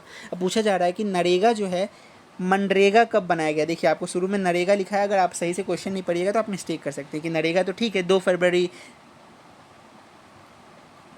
फरवरी 2006 में जो है आपका नरेगा आ गया था, लेकिन मनरेगा वो कब बनता है? मनरेगा बनता है 2 अक्टूबर गांधी जयंती के दिन 2009 में, इसलिए उसका नाम महात्मा गांधी था, तो महात्मा गांधी के जन्म दिवस पे होगा। अब 2 फरवरी को और कौन सा डे मनाया जाता है आपको ये पता होना चाहिए कि 2 फरवरी इम्पॉर्टेंट है। February 2 वेटलैंड डे मनाया जाता है, वेटलैंड डे इम्पॉर्टेंट है। ठीक है। अब हम लोग मूव करते हैं क्वेश्चन नंबर 51 पे। इम्पोर्ट सब्सिडाइजेशन जो है इनवर्ड ट्रेड पॉलिसी से संबंधित है। बिल्कुल सही बात है कि अपने देश के अंदर ही है, किसी भी चीज़ को उगाना है, हम लोग को बाहर इन्वेस्टमेंट नहीं करना है, तो यही चीज़ बताता है इनवर्ड इम्पोर्ट सब्सिडाइजेशन। दूसरा है कि ट्रेड जो होता है फर्स्ट 7 5 ईयर प्लान जो था, जब तक जो है 1990 तक जो है हम लोग इंपोर्ट सब्सिडाइजेशन पे फोकस किए थे, हम लोग एफडीआई पे फोकस नहीं किए थे। फॉरेन डायरेक्ट इन्वेस्टमेंट नहीं होगा, बाहर से हम लोग जो है कोई भी चीज़ परचेज नहीं करेंगे, इस चीज़ पे फोकस किया गया था। तो दोनों का दोनों स्टेटमेंट जो है सही है। अब हम लोग मूव करते हैं क्वेश्चन नंबर 52 की तरफ। अब पूछा जा रहा है जीडीपी का डेफिनेशन। तो जीडीपी का डेफिनेशन क्या होता है? जीडीपी का डेफिनेशन होता है फिक्स टाइम पीरियड होगा, बिल्कुल सही बात है। Production of final good service होता है with in the trade boundary of the country. एक तो फिक्स टाइम पीरियड है, बाउंड्री फिक्स है, और प्रोडक्शन जो होता है वो फॉरेनर भी अगर कर रहे हैं तो कंट्री के बाउंड्री के अंदर कर रहे हैं, तो ये बिल्कुल सही बात है। अब अगर दूसरा ऑप्शन क्या दिया हुआ है कि income earn by abroad citizen, तो जो बाहर से लोग अगर जो पैसा अर्न कर रहे हैं वो इसमें जुड़ जाएगा, तो वो क्या बन जाएगा, वो जीएनपी बन जाएगा ना। और अगर जो रेमिटेंस आ रहा है वो कौन ला रहा है, तो वो जो है एनआरआई लोग ला रहे हैं, तो वो तो नहीं होगा। तो इसलिए इसका डेफिनेशन हो जाएगा fix time period, fix boundary, और अगर फॉरेनर्स भी उगा रहे हैं तो वो अपने टेरिटरी के अंदर उगा रहे हैं। तो ऑप्शन नंबर सी यही बता रहा है। अब प्लान हॉलीडे कब से कब तक था, तो 66 से 69 तक जो है प्लान हॉलीडे था। बहुत ईजी क्वेश्चन। अब अगला सवाल है कि विच item is not included in the calculation of a national income in 3 sector economy. अब क्या क्या चीज़ को इंक्लूड किया जाता है आपको पता होना चाहिए। पहले एक बार आप समझ लीजिए इसको, क्या क्या चीज़ को इंक्लूड किया जाता है। सबसे पहले हाउस होल्ड को इंक्लूड किया जाता है, दूसरा फर्म्स को इंक्लूड किया जाता है, तीसरा गवर्नमेंट के जो भी चीज़ें इंक्लूड किया जाता है, तो गवर्नमेंट का एक्सपेंडिचर दिखा रहा है, कंजम्पशन दिखा रहा है, जो नेक्स्ट एक्सपोर्ट है वो दिखा रहा है, लेकिन इन्वेस्टमेंट को नहीं दिखाया जाता है इसमें। तो इसीलिए जो है आपका ऑप्शन नंबर बी हो जाएगा कि हाउस होल्ड फर्म में तो इन्वेस्टमेंट होगा ना, सॉरी एक्सपोर्ट होगा, लेकिन इन्वेस्टमेंट नहीं दिखाएगा। इसीलिए national income eight 3 sector economy में इन्वेस्टमेंट एक्सपेंडिचर नहीं आता है। बार बार इसीलिए बोला जा रहा है ताकि आपको याद हो जाए। अब question number 55, national net national product at factor cost. ये क्या होता है, net national income eight factor cost? ये आपका क्या होगा, जब उसमें हम लोग इनडायरेक्ट टैक्स को, ये हम लोग तभी भी देख लिए थे, जो इनडायरेक्ट टैक्स होता है उसको माइनस करेंगे विथ सब्सिडी, तो ये आपका क्या हो जाएगा, ये आपका नेट नेशनल प्रोडक्ट हो जाएगा फैक्टर कॉस्ट पे। तो इनडायरेक्ट टैक्स और सब्सिडी को माइनस करना है, option number C. Moving to the another question. अब इस सवाल में आपसे क्या पूछा जा रहा है, पूछा जा रहा है इनकरेक्ट स्टेटमेंट के बारे में। पहले तो ये देख लेना है, national income means net income product, national income means net income product, क्या ये होता है? ये बिल्कुल होता है, नेशनल इनकम यही तो होता है नेट। अब अगला सवाल है, सॉरी ऑप्शन है, नेशनल इनकम कमेटी जो है कॉन्स्टिट्यूट किया गया था एज द चेयरमैन ऑफ महान लोबिस्ट। तो बिल्कुल सही बात है कि पहले जो महान लोबिस्ट थे वो इस कमेटी के चेयरमैन थे 1949 में, और बाद में जो है उन्हीं के द्वारा सेकेंड 5 ईयर प्लान भी लाया जाता है। तो national income NNP at a factor cost होता है, जिसमें कि हम लोग सीधे हम लोग NNP national income is equal to national product होता है एनएनपी। तो ये बस पता होना चाहिए। गॉट कन्फ्यूज बट सॉरी, आगे बढ़ते हैं। 57 नंबर क्वेश्चन। अब अगला सवाल है, the capital formation as a concept is better explain in terms of. Capital formation जो है सबसे बेहतर तरीके से किस में समझाया गया है, तो आप देख लीजिए, इंक्रीज नॉलेज, स्किल, ये सब दिया हुआ है, लेकिन चौथा वाला जो ऑप्शन है उसमें ये सारा लिख दिया है कि increase in knowledge, increase in skill level and ability of people of the country. तो ये सारा एक ही ऑप्शन में दे रहा है कि कैपिटल फॉर्मेशन का कॉन्सेप्ट क्या एक्सप्लेन कर रहा है। तो ये डी हम लोग समझ लेंगे, क्या होगा, इंक्रीज हो रहा है आपका नॉलेज में, स्किल में, और एबिलिटी जो भी है आपका उसको इन्हांस कर रहा है। तो ये आपका कैपिटल फॉर्मेशन हो रहा है, ठीक है। अब अगला सवाल हम लोग देखते हैं, question number 58, factor required for the production of a good and service in a economy. तो अब क्या क्या चीज़ ज़रूरी होता है किसी भी इकोनॉमी में गुड और सर्विस के रिक्वायरमेंट के लिए, उनके प्रोडक्शन के लिए? बहुत इजी क्वेश्चन, सबसे बचपन क्लास में पढ़ते हैं हम लोग। कैपिटल होता है, लेबर होता है, लैंड होता है और एंटरप्रेन्योर होता है। तो ये चारों ऑप्शन दिया हुआ है, इसलिए इसका आंसर हो जाएगा डी। अगला सवाल, मिक्स इकोनॉमी क्या होता है? Not a feature of a mix economy. अब बताइए, को existence of both private and public sector, ये तो फीचर होता है ना, इसमें लिखा है कि नहीं है फीचर। तो पहला वाला ऑप्शन ही है आंसर कि प्राइवेट और पब्लिक सेक्टर दोनों मिलकर काम करेगा, यही मिक्स इकोनॉमी होता है। तो ऑप्शन नंबर ए हो जाएगा। अगला सवाल, general theory of employment interest money कौन दिया था? तो ये कीन्स का मॉडल था, जिसमें वो जो है वेलफेयर इकोनॉमी को बताते हैं कि general theory of employment, interest and money. अब अगला है कि लिबरलाइजेशन पॉलिसी जो है इम्प्लीमेंट किया गया था 1991 में, तो उसका प्राइमरी ऑब्जेक्टिव क्या नहीं था? ठीक है, अब पहला ऑप्शन है कि रिमूविंग इंडस्ट्रियल लाइसेंसिंग राइट, ठीक है, हो सकता है।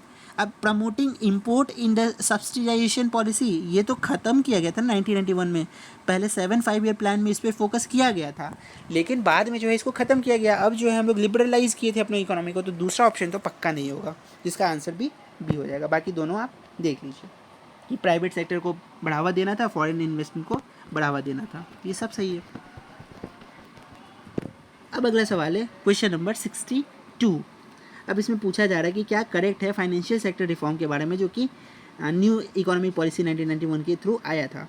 अब बोला जा रहा है कि रिजर्व बैंक जो है अपना रोल को शिफ्ट किया था। बिल्कुल सही बात है, पहले वो अपना काम करता था कंट्रोलर का, अब रेगुलेटर का काम करेगा। ठीक है, एफडीआई को मौका दिया गया था, 74% जो एफडीआई इंडियन बैंक्स में पार्टिसिपेट कर सकती है, ये अलाउ किया गया।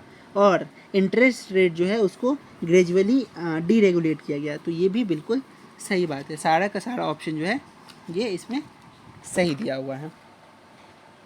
अब हम लोग मूव करते हैं अगले सवाल की तरफ, क्वेश्चन नंबर 63। अब पूछा जा रहा है कि जब एलपीजी रिफॉर्म को अडॉप्ट किया गया था, ये मॉडल को अडॉप्ट किया गया, क्या क्या रीज़न था? हम लोग का बैलेंस ऑफ पेमेंट हो रहा था, बिल्कुल सही बात है। फॉरेन एक्सचेंज रिजर्व खत्म हो रहा था, बिल्कुल सही बात है। 15 दिन का रिजर्व बचा था हम लोग के पास। हाई इन्फ्लेशन था, बिल्कुल सही बात है। और प्रेशर हो रहा था इन जो इंटरनेशनल फाइनेंशियल इंस्टीट्यूशन से, आईएमएफ से और वर्ल्ड बैंक से, कि तुम लोग जो है अपने कंट्री में रिफॉर्म लाओ, अपना पॉलिसी को चेंज करो, तभी जो है तुम लोग को लोन मिलेगा। तो ये सारा चीज़ फैक्टर रिस्पॉन्सिबल था, जिससे कि जो है इंडिया में न्यू इकोनॉमिक पॉलिसी अडॉप्ट किया गया। ऑप्शन नंबर सी सही है सारा का सारा। अब पॉलिसी दिया हुआ है एक साइड, दूसरे साइड जो है फीचर दिया हुआ है। लिबरलाइजेशन क्या होता है? लिबरलाइजेशन में होता है कि रिमूव करना होता है गवर्नमेंट का कंट्रोल को, यही तो लिबरलाइजेशन है। प्राइवेटाइजेशन क्या होता है कि डिसइन्वेस्टमेंट कर रहे हैं पीएसयूज़ का, डिसइन्वेस्टमेंट हो रहा है पीएसयूज़ का। और ग्लोबलाइजेशन क्या क्या हो रहा है कि जो भी एंट्री हो रहा है फॉरेन फर्म्स का, उसको दिया जा रहा है कि इंडिया में सिर्फ इंडियन फर्म्स नहीं होंगे, अब पूरा दुनिया ही ग्लोबलाइज्ड हो गया है कि एक जगह का सामान जो है दूसरी जगह मिलेगा। तो ये कहीं ना कहीं फॉरेन फर्म्स का एंट्री हो रहा है। तो ये कौन सा ऑप्शन में है? ऑप्शन नंबर ए में तीनों मैच कर रहा है। अगला सवाल है कि पॉलिसी ऑफ लिबरलाइजेशन जो है रिमूव किया था लाइसेंसिंग जो रिक्वायरमेंट था बहुत सारे इंडस्ट्री के लिए, बिल्कुल सही बात है। क्यों ऐसा किया गया था? ताकि जो ब्यूरोक्रेटिक डिलेज होता था और इन जो इफ़िशियंसी है उसको प्रमोट किया जा सके। तो दोनों बात सही है, ऑप्शन नंबर ए सही हो जाएगा। अब अगला सवाल है, A which committee recommended influence financial liberalisation post 1991? तो कौन सा कमिटी था जो उस पर फोकस किया था? ये नरसिम्हा राव कमेटी था, आपको पता होना चाहिए। 2 बार कमेटी ये फॉर्म किया गया था, एक आपका पोस्ट 1991 और दूसरा जो है 1998 में, ये 2 बार बना के बताया गया था। ठीक है, अब पूछा जा रहा है लैंडर ऑफ लास्ट रिसॉर्ट किसको कहा जाता है? अब रिसेंटली आपने देखा होगा पाकिस्तान जो है कहाँ से लास्ट टाइम पे लोन मांगने गया था, तो ये नन अदर देन अपना आईएमएफ है। ठीक है, जो कि शॉर्ट टर्म लोन प्रोवाइड करता है, जबकि जो वर्ल्ड बैंक है वो लॉन्ग टर्म लोन देता है। अब वर्ल्ड बैंक के बारे में पूछा जा रहा है कि ये शॉर्ट टर्म लोन देता है, अभी हमने बोला कि ये लॉन्ग टर्म लोन देता है। पहला ऑप्शन गलत हो जाएगा, पहला को अगर एलिमिनेट कर दे तो 2 और 3 जो है आंसर निकल ही जाता है। बट फिर भी हम लोग देख लेते हैं कि जो वर्ल्ड बैंक है, एक बार हम लोग इसको अच्छे से देख लेते हैं, वर्ल्ड बैंक इम्पॉर्टेंट हो जाता है।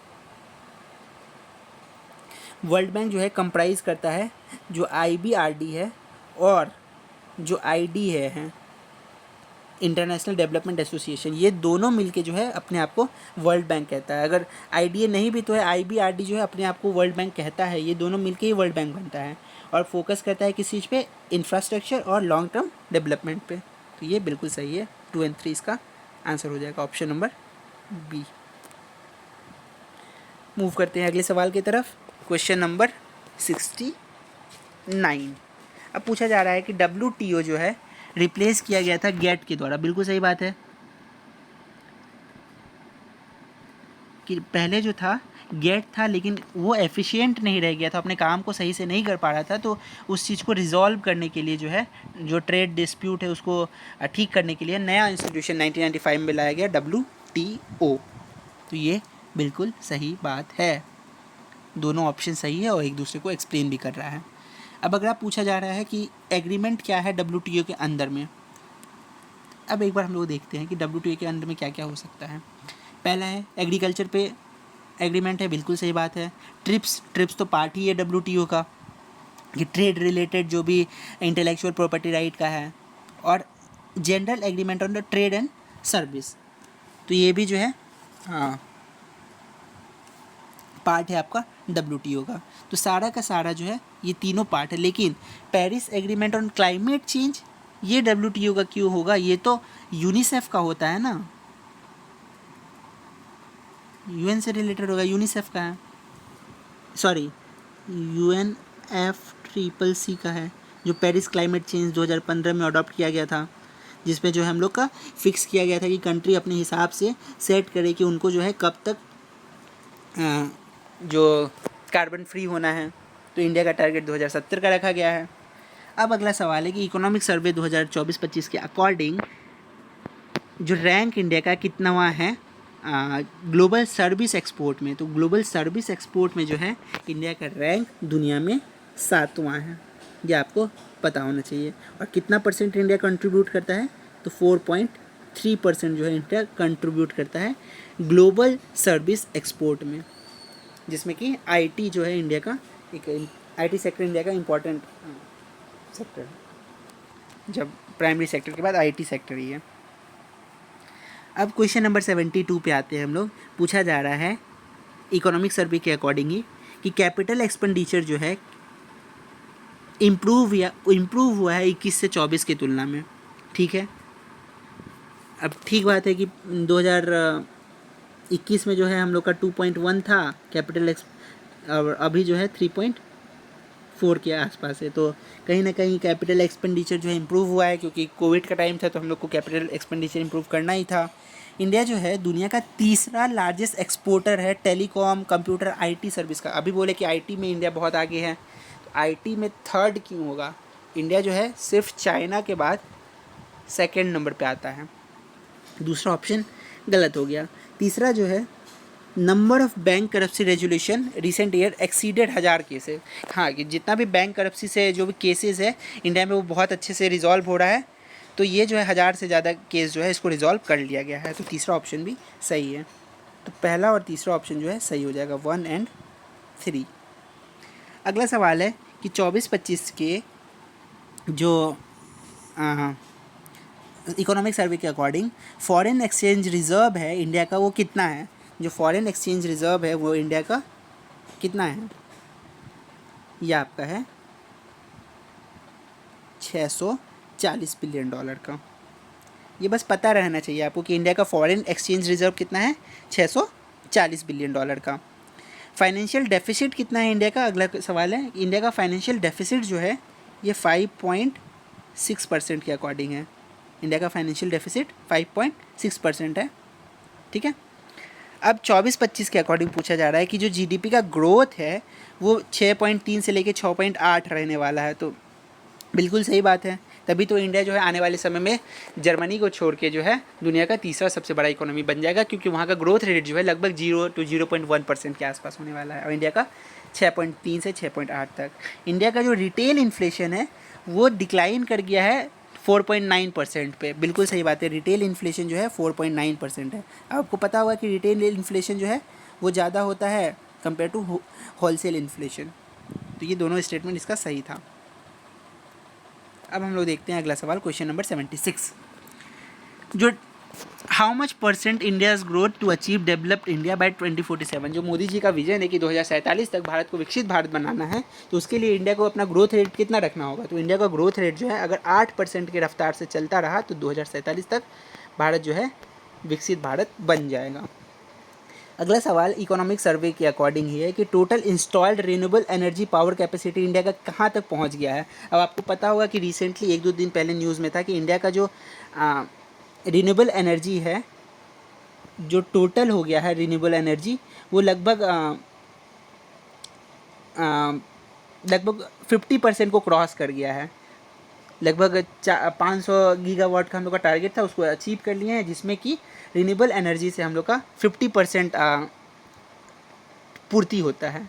लेकिन इसमें उतना ज़्यादा ऑप्शन नहीं दिया है, वही इसमें जो है जो सबसे ज़्यादा है वही होगा 209। अभी जो है अगर रीसेंट डाटा देखा जाए तो ये लगभग 250 गीगावाट के आसपास पहुंच गया है। तो ये ऑप्शन के अकॉर्डिंग 209 होगा, लेकिन अभी के टाइम पे ये बढ़ गया है थोड़ा सा, तो ये आपको पता होना चाहिए था। और टारगेट जो है हम लोग का 2030 तक पहुंचने का था 500 गीगावाट का, लेकिन हम लोग जो है 2025 में ही ये टारगेट को अचीव कर लिए हैं। ये इंडिया के लिए एक अचीवमेंट का बात है। अब हम लोग देखते हैं अगले सवाल को। अगला सवाल है, एक साइड दिया हुआ है आपको फूड ग्रेन और दूसरे साइड दिया हुआ है कितना किसमें क्या परसेंट है। तो पहला है कि फूड ग्रेन प्रोडक्शन इंडिया में कितना हो रहा है। सबसे ज़्यादा क्या होगा, फूड ग्रेन ही होगा। तो पहला का 4 हो जाएगा, 332 मिलियन इंडिया का फूड ग्रेन प्रोडक्शन है, ठीक है।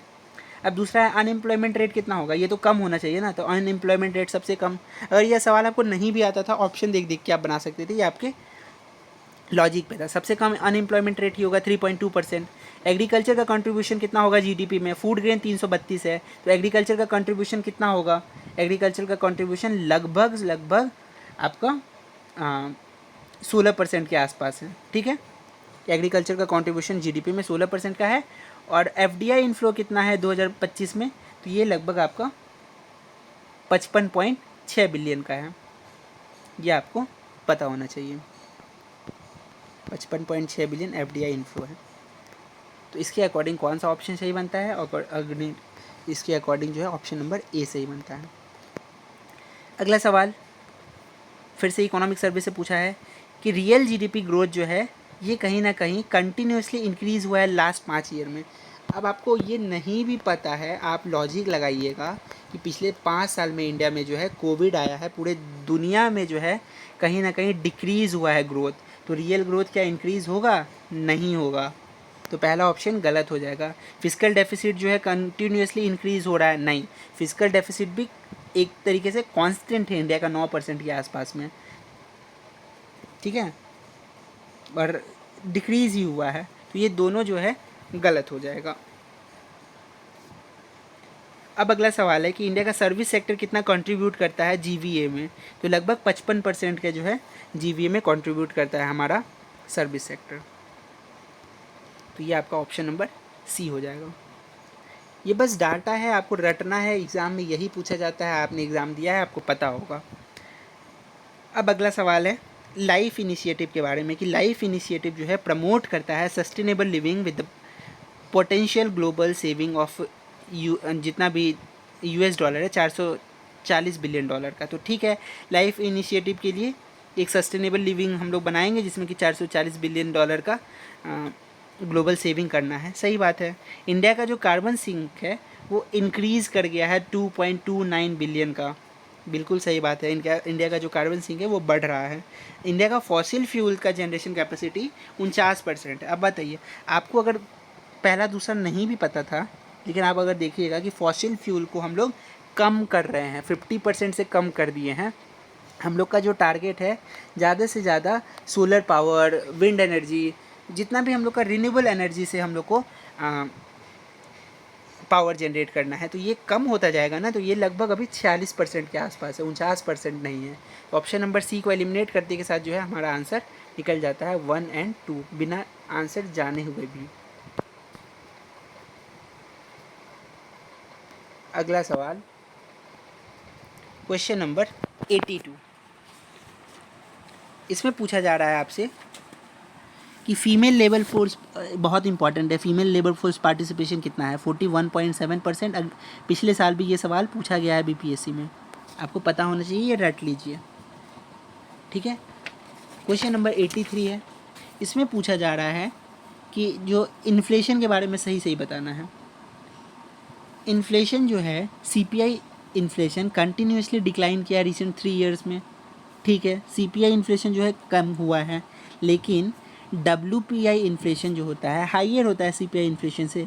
अभी कुछ देर पहले मैंने आपको बताया कि WPI इन्फ्लेशन कम होगा ना, होलसेल में तो कम प्राइस में सामान मिलता है ना कंपेयर टू रिटेल प्राइस।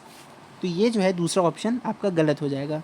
ये कभी भी ज़्यादा नहीं होगा, WPI इन्फ्लेशन हमेशा कम होता है, इसलिए आंसर ए हो जाएगा। अगला सवाल क्वेश्चन नंबर 84, इसमें पूछा जा रहा है कि which two emerging sector does the survey highlights as a providing enhance opportunity for job creation under the Viksit Bharat. क्या दो सेक्टर है जहाँ पे जो है हम लोग को अपॉर्चुनिटी दिख रहा है कि हम लोग जॉब क्रिएट कर सकते हैं? तो पहला तो हम लोग का डिजिटल इकोनॉमी है और दूसरा जो है रिन्यूएबल एनर्जी है। तो इसीलिए इसका आंसर जो है बी हो जाएगा कि डिजिटल इकोनॉमी और रिन्यूएबल एनर्जी में हम लोग को बहुत स्कोप दिख रहा है जॉब क्रिएशन का। अब एक्सपेंडिचर जो है गवर्नमेंट का कितना इंक्रीज़ हुआ है हेल्थ में 2024-25 के इकोनॉमिक सर्वे के अकॉर्डिंग। तो हम लोग का जो बजट है हेल्थ में 29% से लेके 48% तक जो है ये इंक्रीज़ हो गया है। तो आसपास जो है हमारा क्या है 48 ही है, आसपास भी नहीं, 49% भी ऑप्शन में था।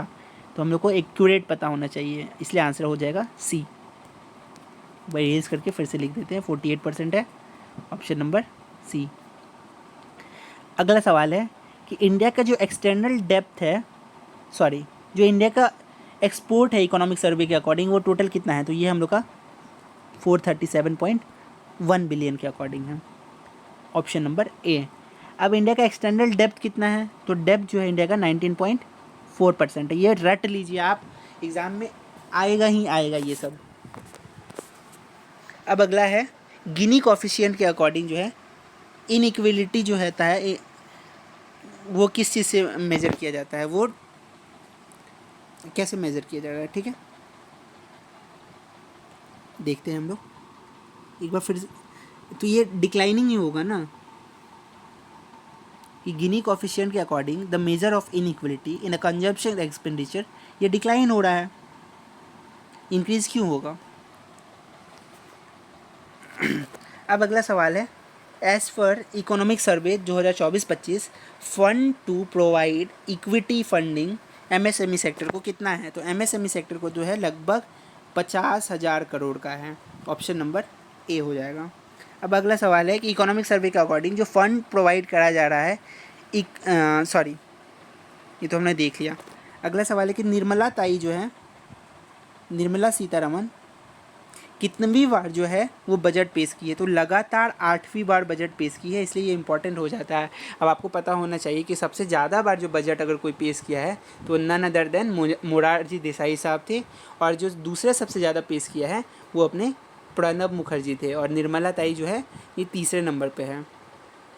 ठीक है, निर्मला सीतारमन 8 बार थर्ड नंबर पे है।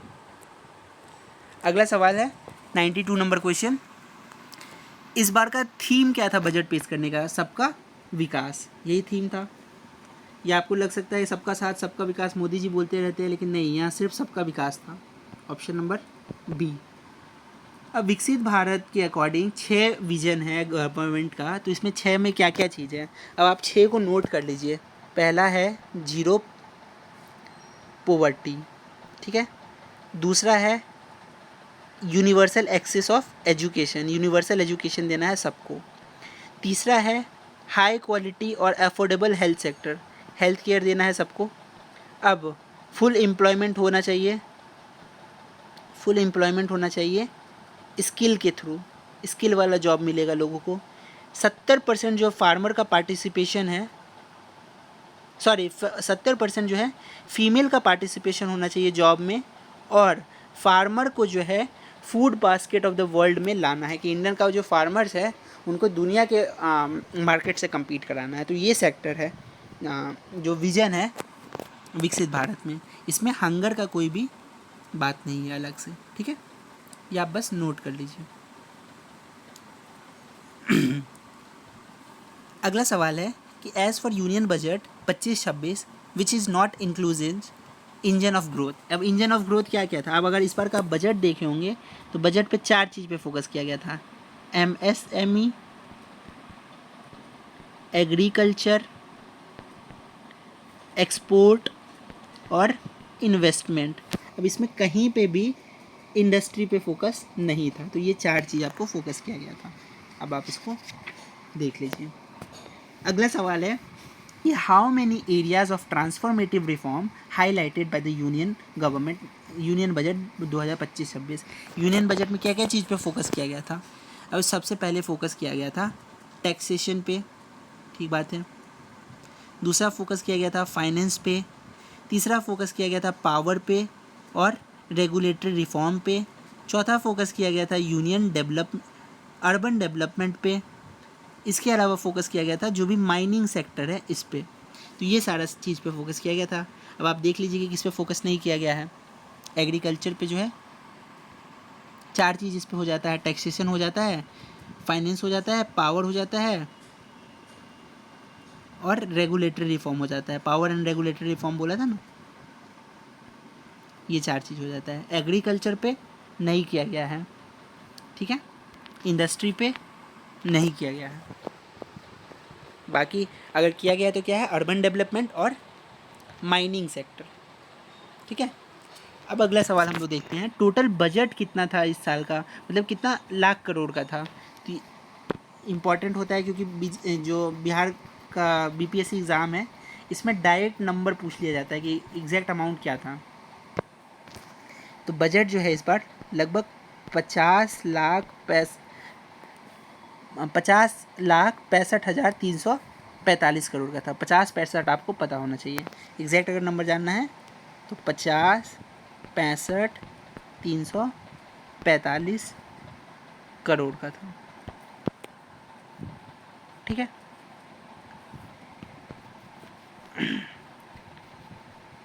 अब हम लोग देखते हैं अगला सवाल। अगला सवाल पूछा जा रहा है कि फिस्कल डेफिसिट क्या था इस बार का यूनियन बजट में। तो फिस्कल डेफिसिट जो हम लोग देखे थे 4.4% के आसपास है। डेफिसिट मतलब क्या हो रहा है, कितना आपका रेवेन्यू है और कितना आपका एक्सपेंडिचर है, ठीक है।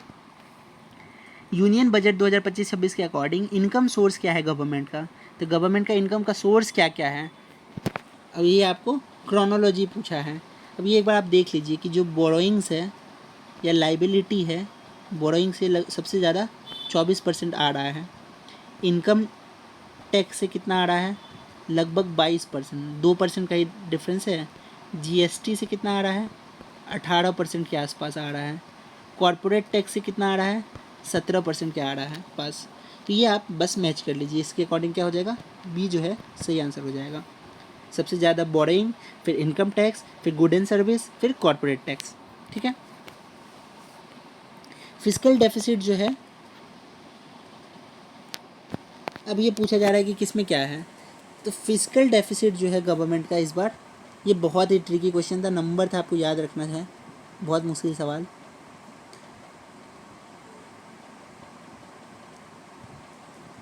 $15,68,936 करोड़ का जो है फिस्कल डेफिसिट है। नंबर में कितना था ये, 4.4% के आसपास, लेकिन वो परसेंट में, नंबर में है 15,68,936 करोड़ का, ठीक है।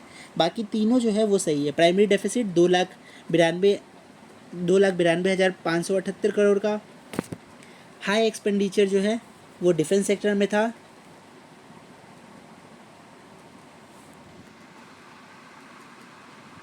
और जो रिवाइज टैक्स रिजीम था वो एग्जेम्पशन लगभग 4.5 का नहीं, वो लगभग 4 लाख का था, ठीक है, लगभग 4 लाख 4 लाख करोड़ का था, ठीक है।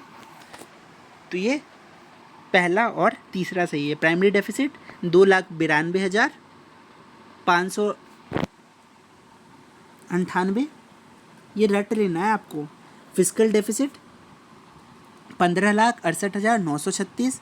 हाई एक्सपेंडिचर जो है डिफेंस में था, सबसे ज़्यादा हुए, हम लोग डिफेंस में ही करते हैं, आपको पता होगा।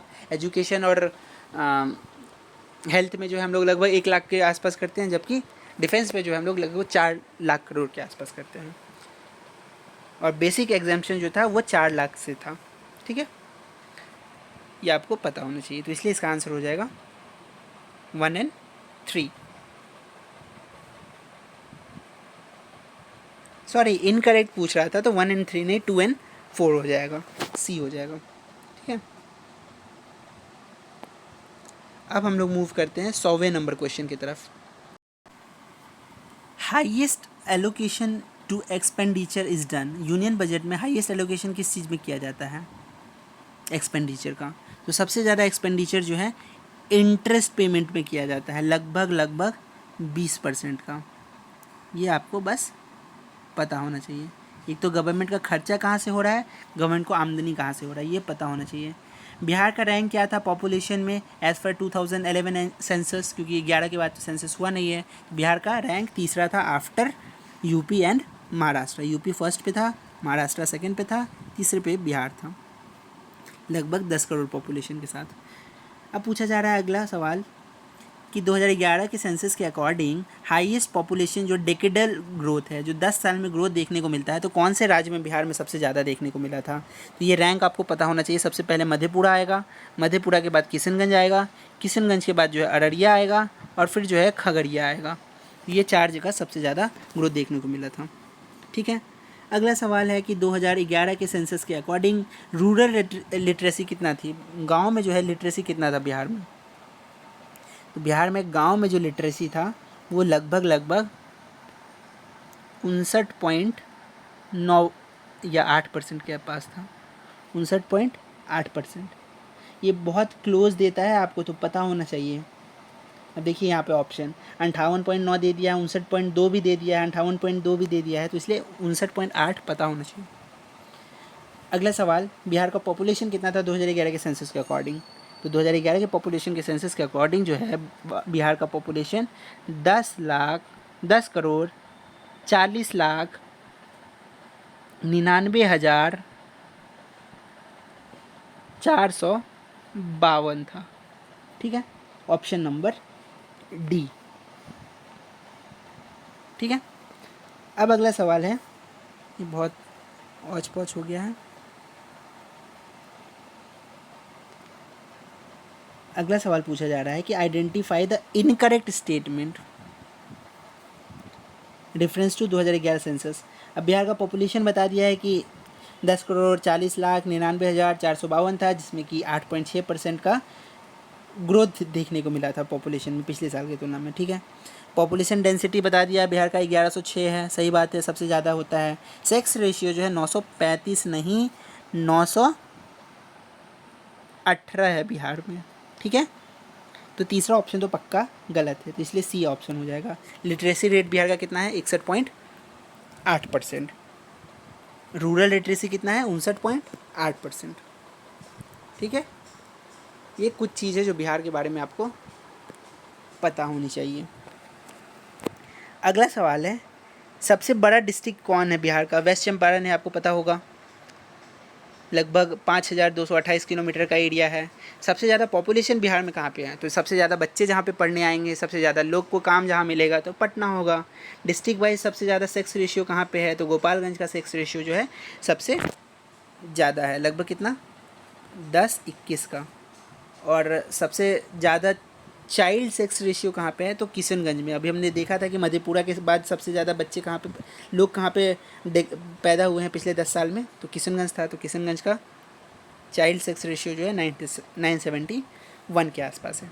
ठीक है, क्वेश्चन नंबर 107 पूछा जा रहा है, क्या करेक्ट स्टेटमेंट है? ठीक है, अब जो कास्ट सेंसस हुआ था 2022 में, इसका नोटिफिकेशन जो है 6 जून को दिया गया था। सही बात है, कास्ट सेंसस इम्पॉर्टेंट हो जाता है इस बार के एग्ज़ाम के लिए। अब होम डिपार्टमेंट जो है वो कास्ट सेंसस कराया था? नहीं, होम डिपार्टमेंट नहीं, ये जो कास्ट सेंसस है ये general administration department of government of Bihar किया था। ठीक है, general administration department of government of Bihar, ना कि होम डिपार्टमेंट। ठीक है, general administration department of Bihar. पहला फेज जो है कास्ट सेंसस का वो 7 जनवरी 2023 को हुआ था, और कास्ट सेंसस जो पब्लिश हुआ उसका रिपोर्ट वो 2 अक्टूबर 2023 को हुआ था। तो आप देखिए लगभग 1 सवा साल में जो है ये रिपोर्ट बन के तैयार हो गया था। तो तीनों स्टेटमेंट सही है सिवाय ऑप्शन नंबर बी के, 3 स्टेटमेंट सही है, ये सी हो जाएगा इसका आंसर। ठीक है, अगला सवाल क्वेश्चन नंबर 108, कास्ट सर्वे हुआ था तो बिहार में सबसे ज़्यादा कौन सा कास्ट है? अब आपको नहीं भी पता है लेकिन आप फॉर्म भरते होंगे और लोगों के मुंह से सुने होंगे, तो आपको पता होगा कि बिहार में सबसे ज़्यादा जो है ईबीसी का पॉपुलेशन है, फिर जो है ओबीसी का पॉपुलेशन है, फिर जो है एससी का पॉपुलेशन है, और फिर जो है जनरल का पॉपुलेशन है। जनरल लगभग 15% है, ईबीसी जो है लगभग 36% है, ओबीसी जो है लगभग 27% है, एससी जो है लगभग 19% है। तो ये क्रोनोलॉजी आप देख लीजिए। लास्ट अब पूछा जा रहा है क्वेश्चन नंबर 109।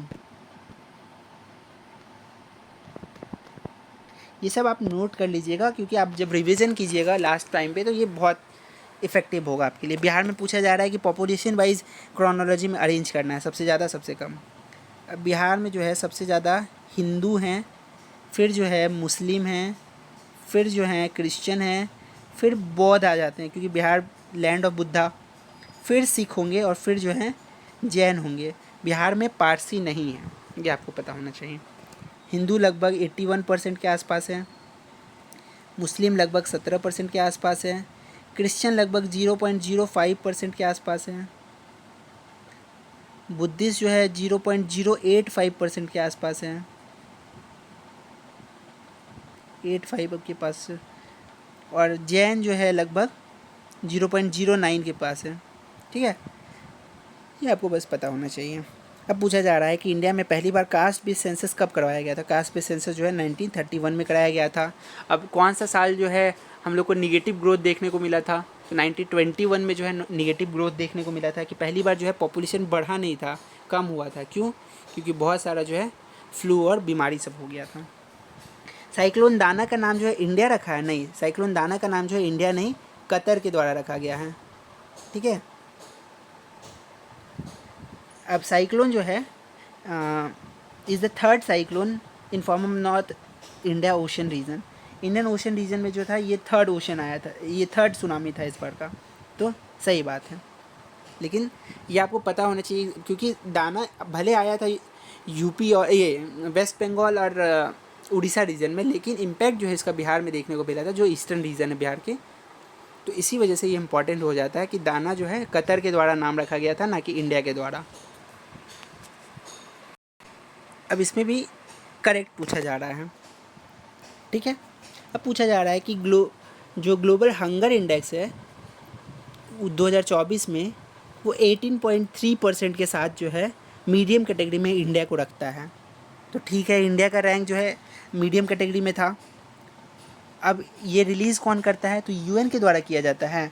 नहीं, ये यूएन के द्वारा नहीं किया जाता। ये आपको पता होना चाहिए कि हंगर इंडेक्स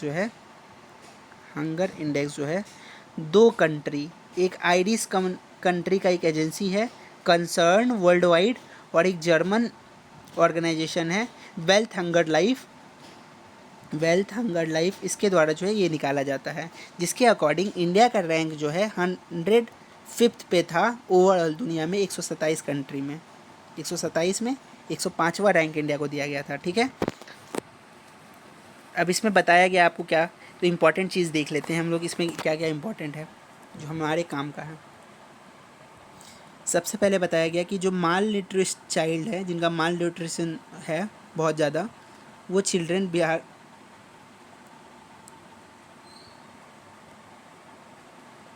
ये हम लोग कहाँ आ गए, हाँ, ये लगभग 13% है माल न्यूट्रिशन वाले चाइल्ड।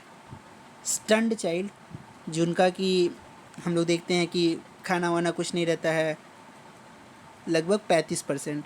कमज़ोर बच्चे लगभग 18%। और इन्फेंट मोर्टेलिटी रेट कितना है इंडिया में? जो 1000 बच्चे पैदा हो रहे थे उनमें कितनी मौतें हो रही है? तो लगभग 2.9%। इसमें इंडिया का स्कोर अच्छा हुआ है, लगभग अभी इंडिया 93 बच्चे 1000 में डेथ होती है। तो ये रिपोर्ट में अच्छा है, लेकिन बाकी चीज़ जो है अभी भी चिंताजनक है। इंडिया का स्कोर जो है लगभग 27% के आसपास है हंगर इंडेक्स में, और ओवरऑल जो है ग्लोबल हंगर इंडेक्स 18% है। बताइए,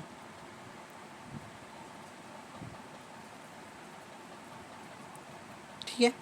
अब हम लोग मूव करते हैं अगले सवाल की तरफ। हाँ, और तीसरा ऑप्शन ये भी है कि possibility of ending hunger by 2030, इसका चांस बहुत कम है, ठीक है। तो कौन सा स्टेटमेंट जो है इसमें पूछा है, which of the following statement is correct. तो पहला और तीसरा जो है सही है, दूसरा जो है गलत था। सी। अगला सवाल है, which of the following category first writer village located. हाँ, कौन सा राज्य है जहाँ पे कहा गया है कि विलेज जो है वो राइटर विलेज के नाम से जाना जाएगा। अब कहाँ पे हो सकता है, पहाड़ी इलाका ही होगा। उत्तराखंड का जो है एक गांव है थानो गांव, थानो विलेज है उत्तराखंड का, जो कि देहरादून से लगभग 24 किलोमीटर दूर है। उसको जो है राइटर विलेज के नाम से बोला गया है। अब कौन सा कंट्री हो गया है काबो वर्डे के बाद जो कि मलेरिया फ्री हो गया है। तो इजिप्ट जो है मलेरिया फ्री हो गया। अब आपको पता होगा कि मलेरिया जो है एक तरीके का प्लाज्मोडियम पैरासाइट है जो कि फीमेल मॉस्किटो के काटने से होता है।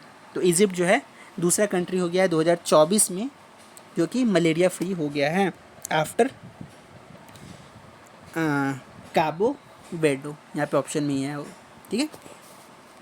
अब अगला सवाल है कि recently which of the state government decide to abolish 2 child norms. कौन सा राज्य है जो 2 बच्चे वाला नॉर्म को ख़त्म कर रहा है। अब 2024 में ही जो है ये नॉर्म शुरू किया गया था कि अगर आपके 2 से ज़्यादा बच्चे हैं तो आप इलेक्शन में पार्टिसिपेट नहीं कर सकते हैं। लेकिन अभी रिसेंटली आंध्र प्रदेश जो है वो इस पॉलिसी को डू अवे कर दिया है कि उससे बाहर आ गया है। अगला सवाल है कि मिलेनियम पोवर्टी इंडेक्स के अकॉर्डिंग 2024 में टोटल कितने लोग जो हैं दुनिया में एक्सट्रीम पोवर्टी में थे। तो लगभग 1.1 बिलियन लोग जो हैं दुनिया में अभी भी एक्सट्रीम पोवर्टी पे है। दुनिया का पॉपुलेशन लगभग 7 से 8 बिलियन के आसपास देखा जाता है, जिसमें कि 1 बिलियन लोग जो हैं एक्सट्रीम पोवर्टी में अभी भी रह रहे हैं। COP 16 कहाँ पे हुआ था, तो हम लोग को पता है कि COP 16 जो है बाली में हुआ था, सॉरी काली में हुआ था, कोलंबिया के। अब एक बार आपको जान लेना चाहिए कॉप के बारे में। अब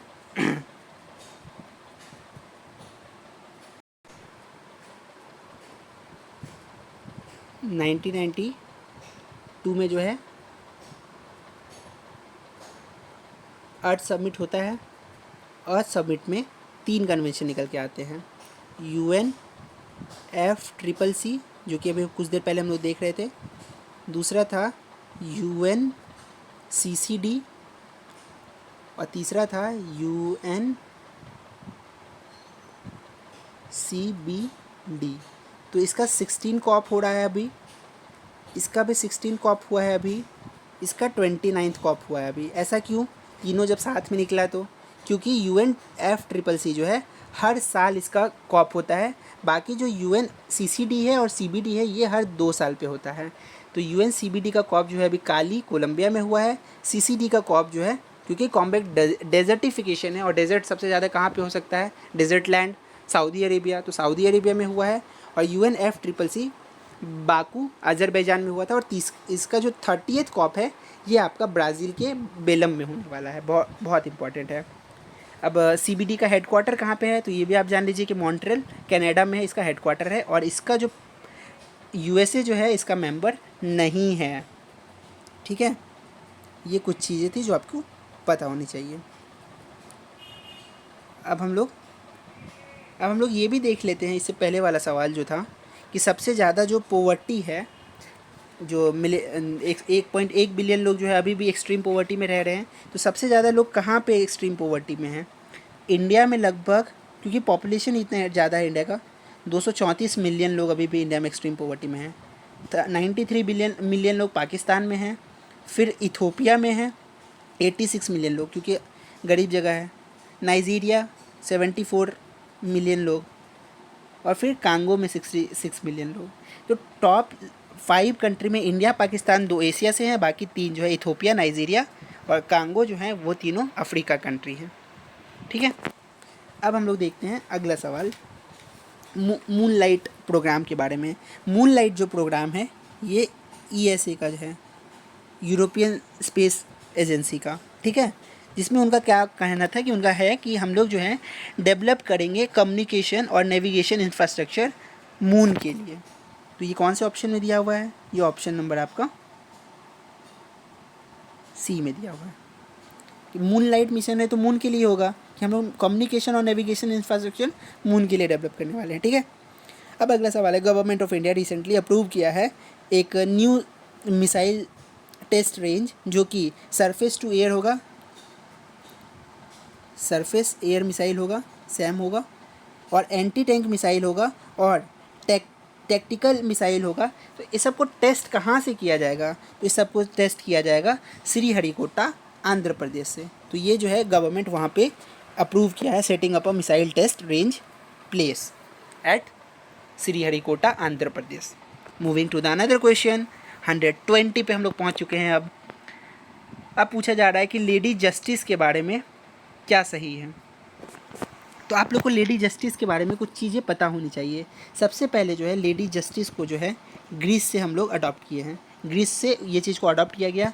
इंग्लिश मैन लोग इंडिया आते हैं 16th सेंचुरी में, और 17th सेंचुरी में जब उन लोग का कंट्रोल हो जाता है इंडिया में, 1700 के आसपास जो है 17th सेंचुरी में वो लोग इस चीज़ को अडॉप्ट करते हैं। तो पहले क्या होता था, जो ग्रीस वाली लेडी थी उनका आँख बंद होता था, उनके आँख में पट्टी बंधी होती थी।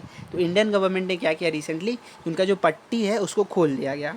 इसके अलावा उनके एक हाथ में तलवार होता था और दूसरे हाथ में जो है स्केल होता था, कि एक हाथ में तलवार रखी है और दूसरे हाथ से मेज़र कर रही हैं। ये जो पहले वाला सिस्टम था उसमें कि एक हाथ में तलवार है और दूसरे हाथ में स्केल है, और साथ ही साथ वो फ्रॉक पहनी होती थी, ठीक है। लेकिन इंडिया वाला चेंज क्या किए हैं कि जो स्कॉर्ड है, ये जो स्केल था इसके जगह पे अब कॉन्स्टिट्यूशन होगा, फ्रॉक जो पहनी रहती थी उसकी जगह पे उनको साड़ी पहना दिया गया है। तो ये चीज़ें हुई हैं चेंजेस। तो अब देखिए क्या था सवाल इसमें आपसे पूछा गया है कि स्टैचू जो है ग्रीक गॉड जस्टिस से, ग्रीक गॉड थे उनसे इंस्पायर्ड है, सही बात है। 19th सेंचुरी में किया गया था, नहीं 17th सेंचुरी में किया गया था, ठीक है। और जो चेंजेस है ये पता होना चाहिए आपको कि जो स्केल था उसकी जगह पे कॉन्स्टिट्यूशन होगा, सॉरी जो ये तलवार था इसकी जगह पे कॉन्स्टिट्यूशन होगा, दूसरे हाथ में स्केल होगा, और जबकि जो ये फ्रॉक पहनती थी उसकी जगह पे अब साड़ी पहनेंगी, क्योंकि इंडियन मॉडल है। क्यों हम लोग वेस्टर्न मॉडल को अभी तक फॉलो किए, जब अंग्रेज जो है 70-75 साल हो गया उनको भारत छोड़े हुए। पहला स्टेट कौन सा बन गया है जहाँ पे सब क्लासीफाई किया गया है शेड्यूल कास्ट को? तो ये बिहार ऑप्शन में रहा, तो आप बिहार मत मार्क कीजिएगा, ये हरियाणा ने किया है। तो हरियाणा पहला राज्य बन गया है जो सब क्लासीफाई किया है शेड्यूल कास्ट को, ठीक है। सेंट्रल गवर्नमेंट जो है ये ये इनिशिएटिव है घोटालों से बचे। तो घोटालों से बचे कैंपेन जो है ये किसके साथ मिलके शुरू किया गया है? तो घोटालों से बचे जो है ये मेटा के साथ मिलके शुरू किया गया है, ठीक है। अब मेरी पंचायत ऐप कौन लॉन्च किया है? तो मेरी पंचायत ऐप जो है ये सेंट्रल गवर्नमेंट का ऐप है। इसका मेन फोकस क्या होगा? तो इसका मेन फोकस जो है लोकल वेदर के बारे में है। जब आप अगर आपने ये TVF का आप लोग सीरीज़ देखते हैं, पंचायत वाला एक वो लोग एपिसोड बनाए थे, उसमें इस चीज़ को वो लोग हाईलाइट भी किए थे कि लोकल वेदर को समझने के लिए जो है वो लोग मेरी पहचान ऐप लॉन्च किए थे। उसमें जो है फिर वो लोग एक ड्रोन कैमरा भी लगाए थे और फ़ोन के ऐप में ही सारा अपडेट रहता था कि वेदर कैसा होगा, उसके अकॉर्डिंग जो है गांव वाले जो है क्या पानी हो रही है, विंड का स्पीड क्या हो रहा है, क्लाउडीनेस क्या हो रहा है, इसके अकॉर्डिंग जो है अपने फसल को प्रिवेंट कर सकते थे, उसको प्रोटेक्ट कर सकते थे। तो ये लोकल वेदर ऐप जो है मेरी पहचान ऐप है, लोकल वेदर से संबंधित है। अगला सवाल है, according to sky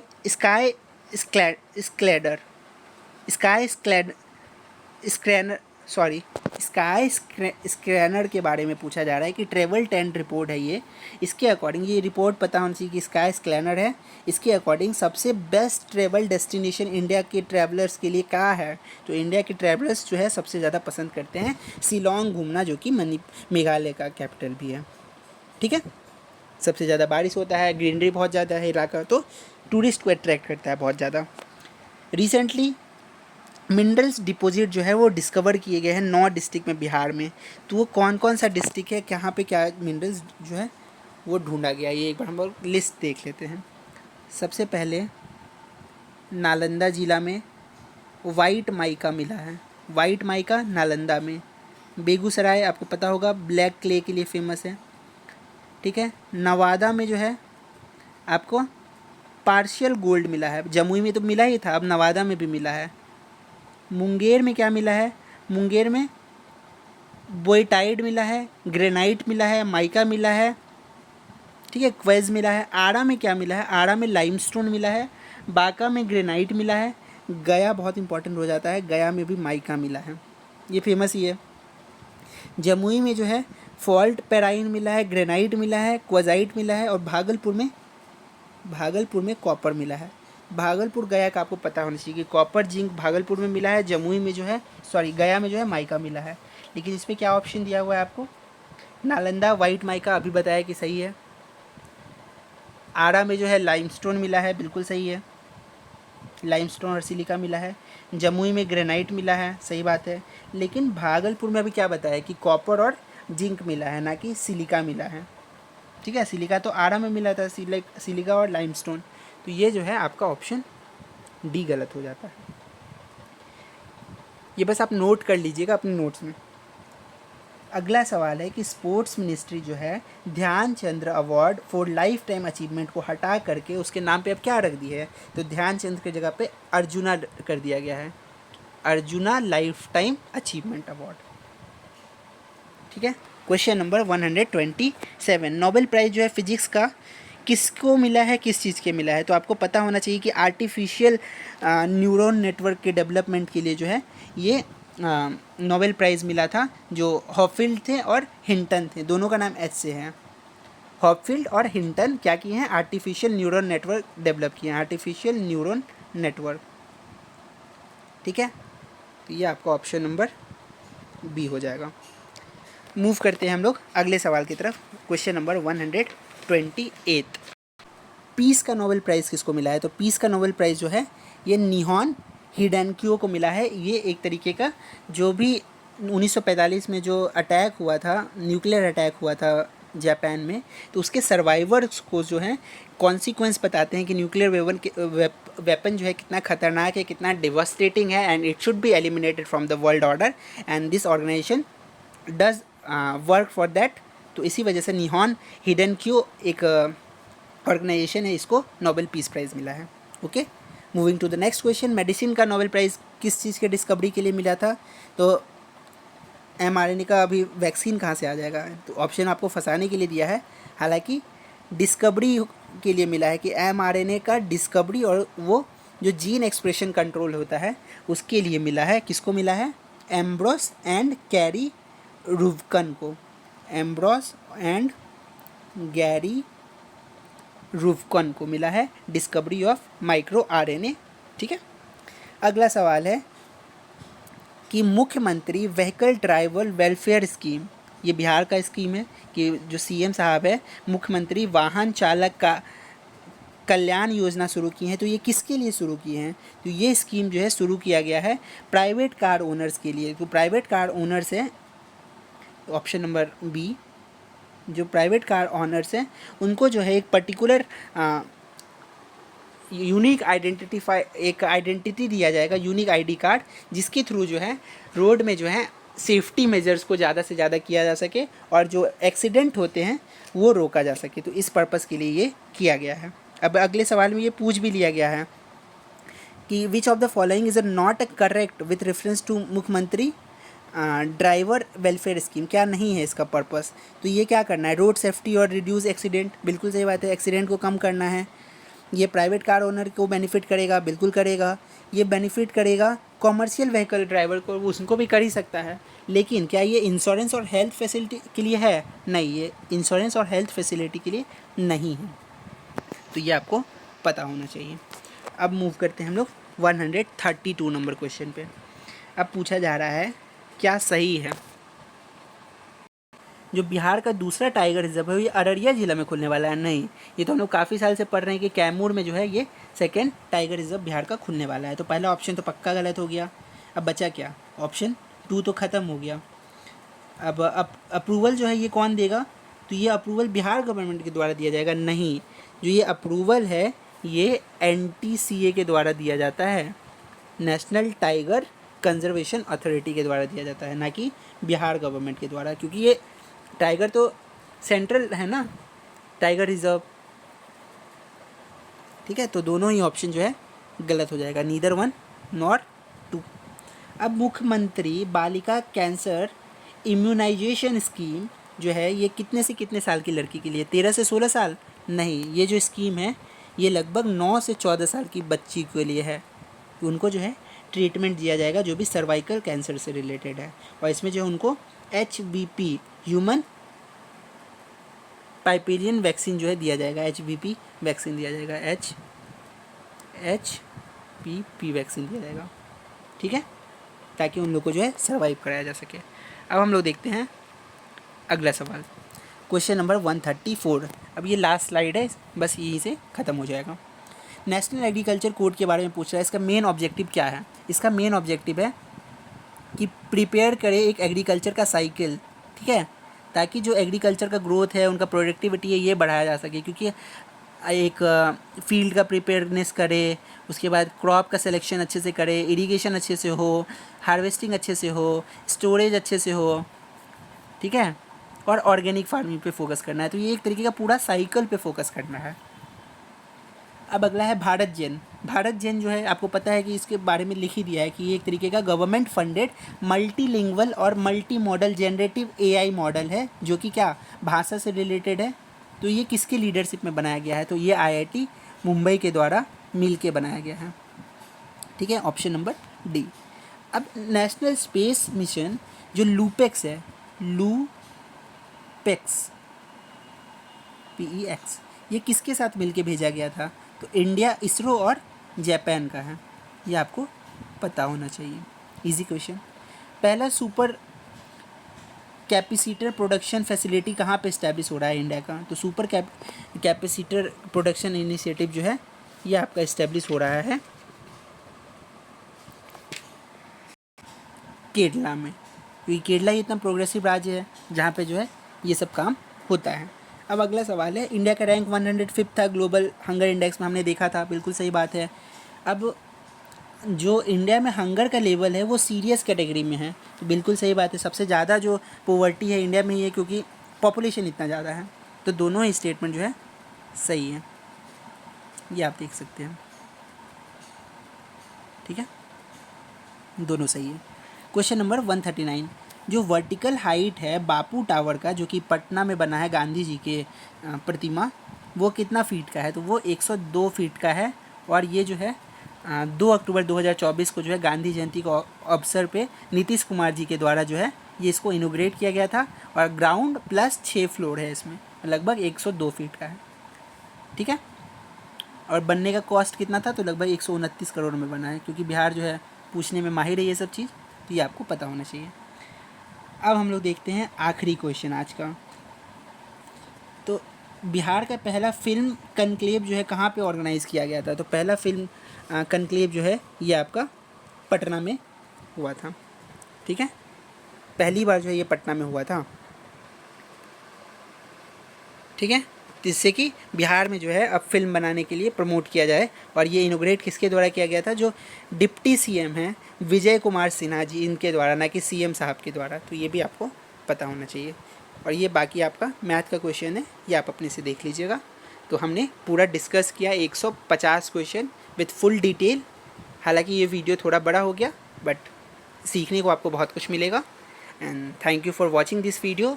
I hope आपको ये वीडियो अच्छा लगेगा। फिर हम लोग आगे से जो ज्योग्राफी का अगला सेक्शनल टेस्ट होगा उसका डिस्कशन के साथ लौटेंगे।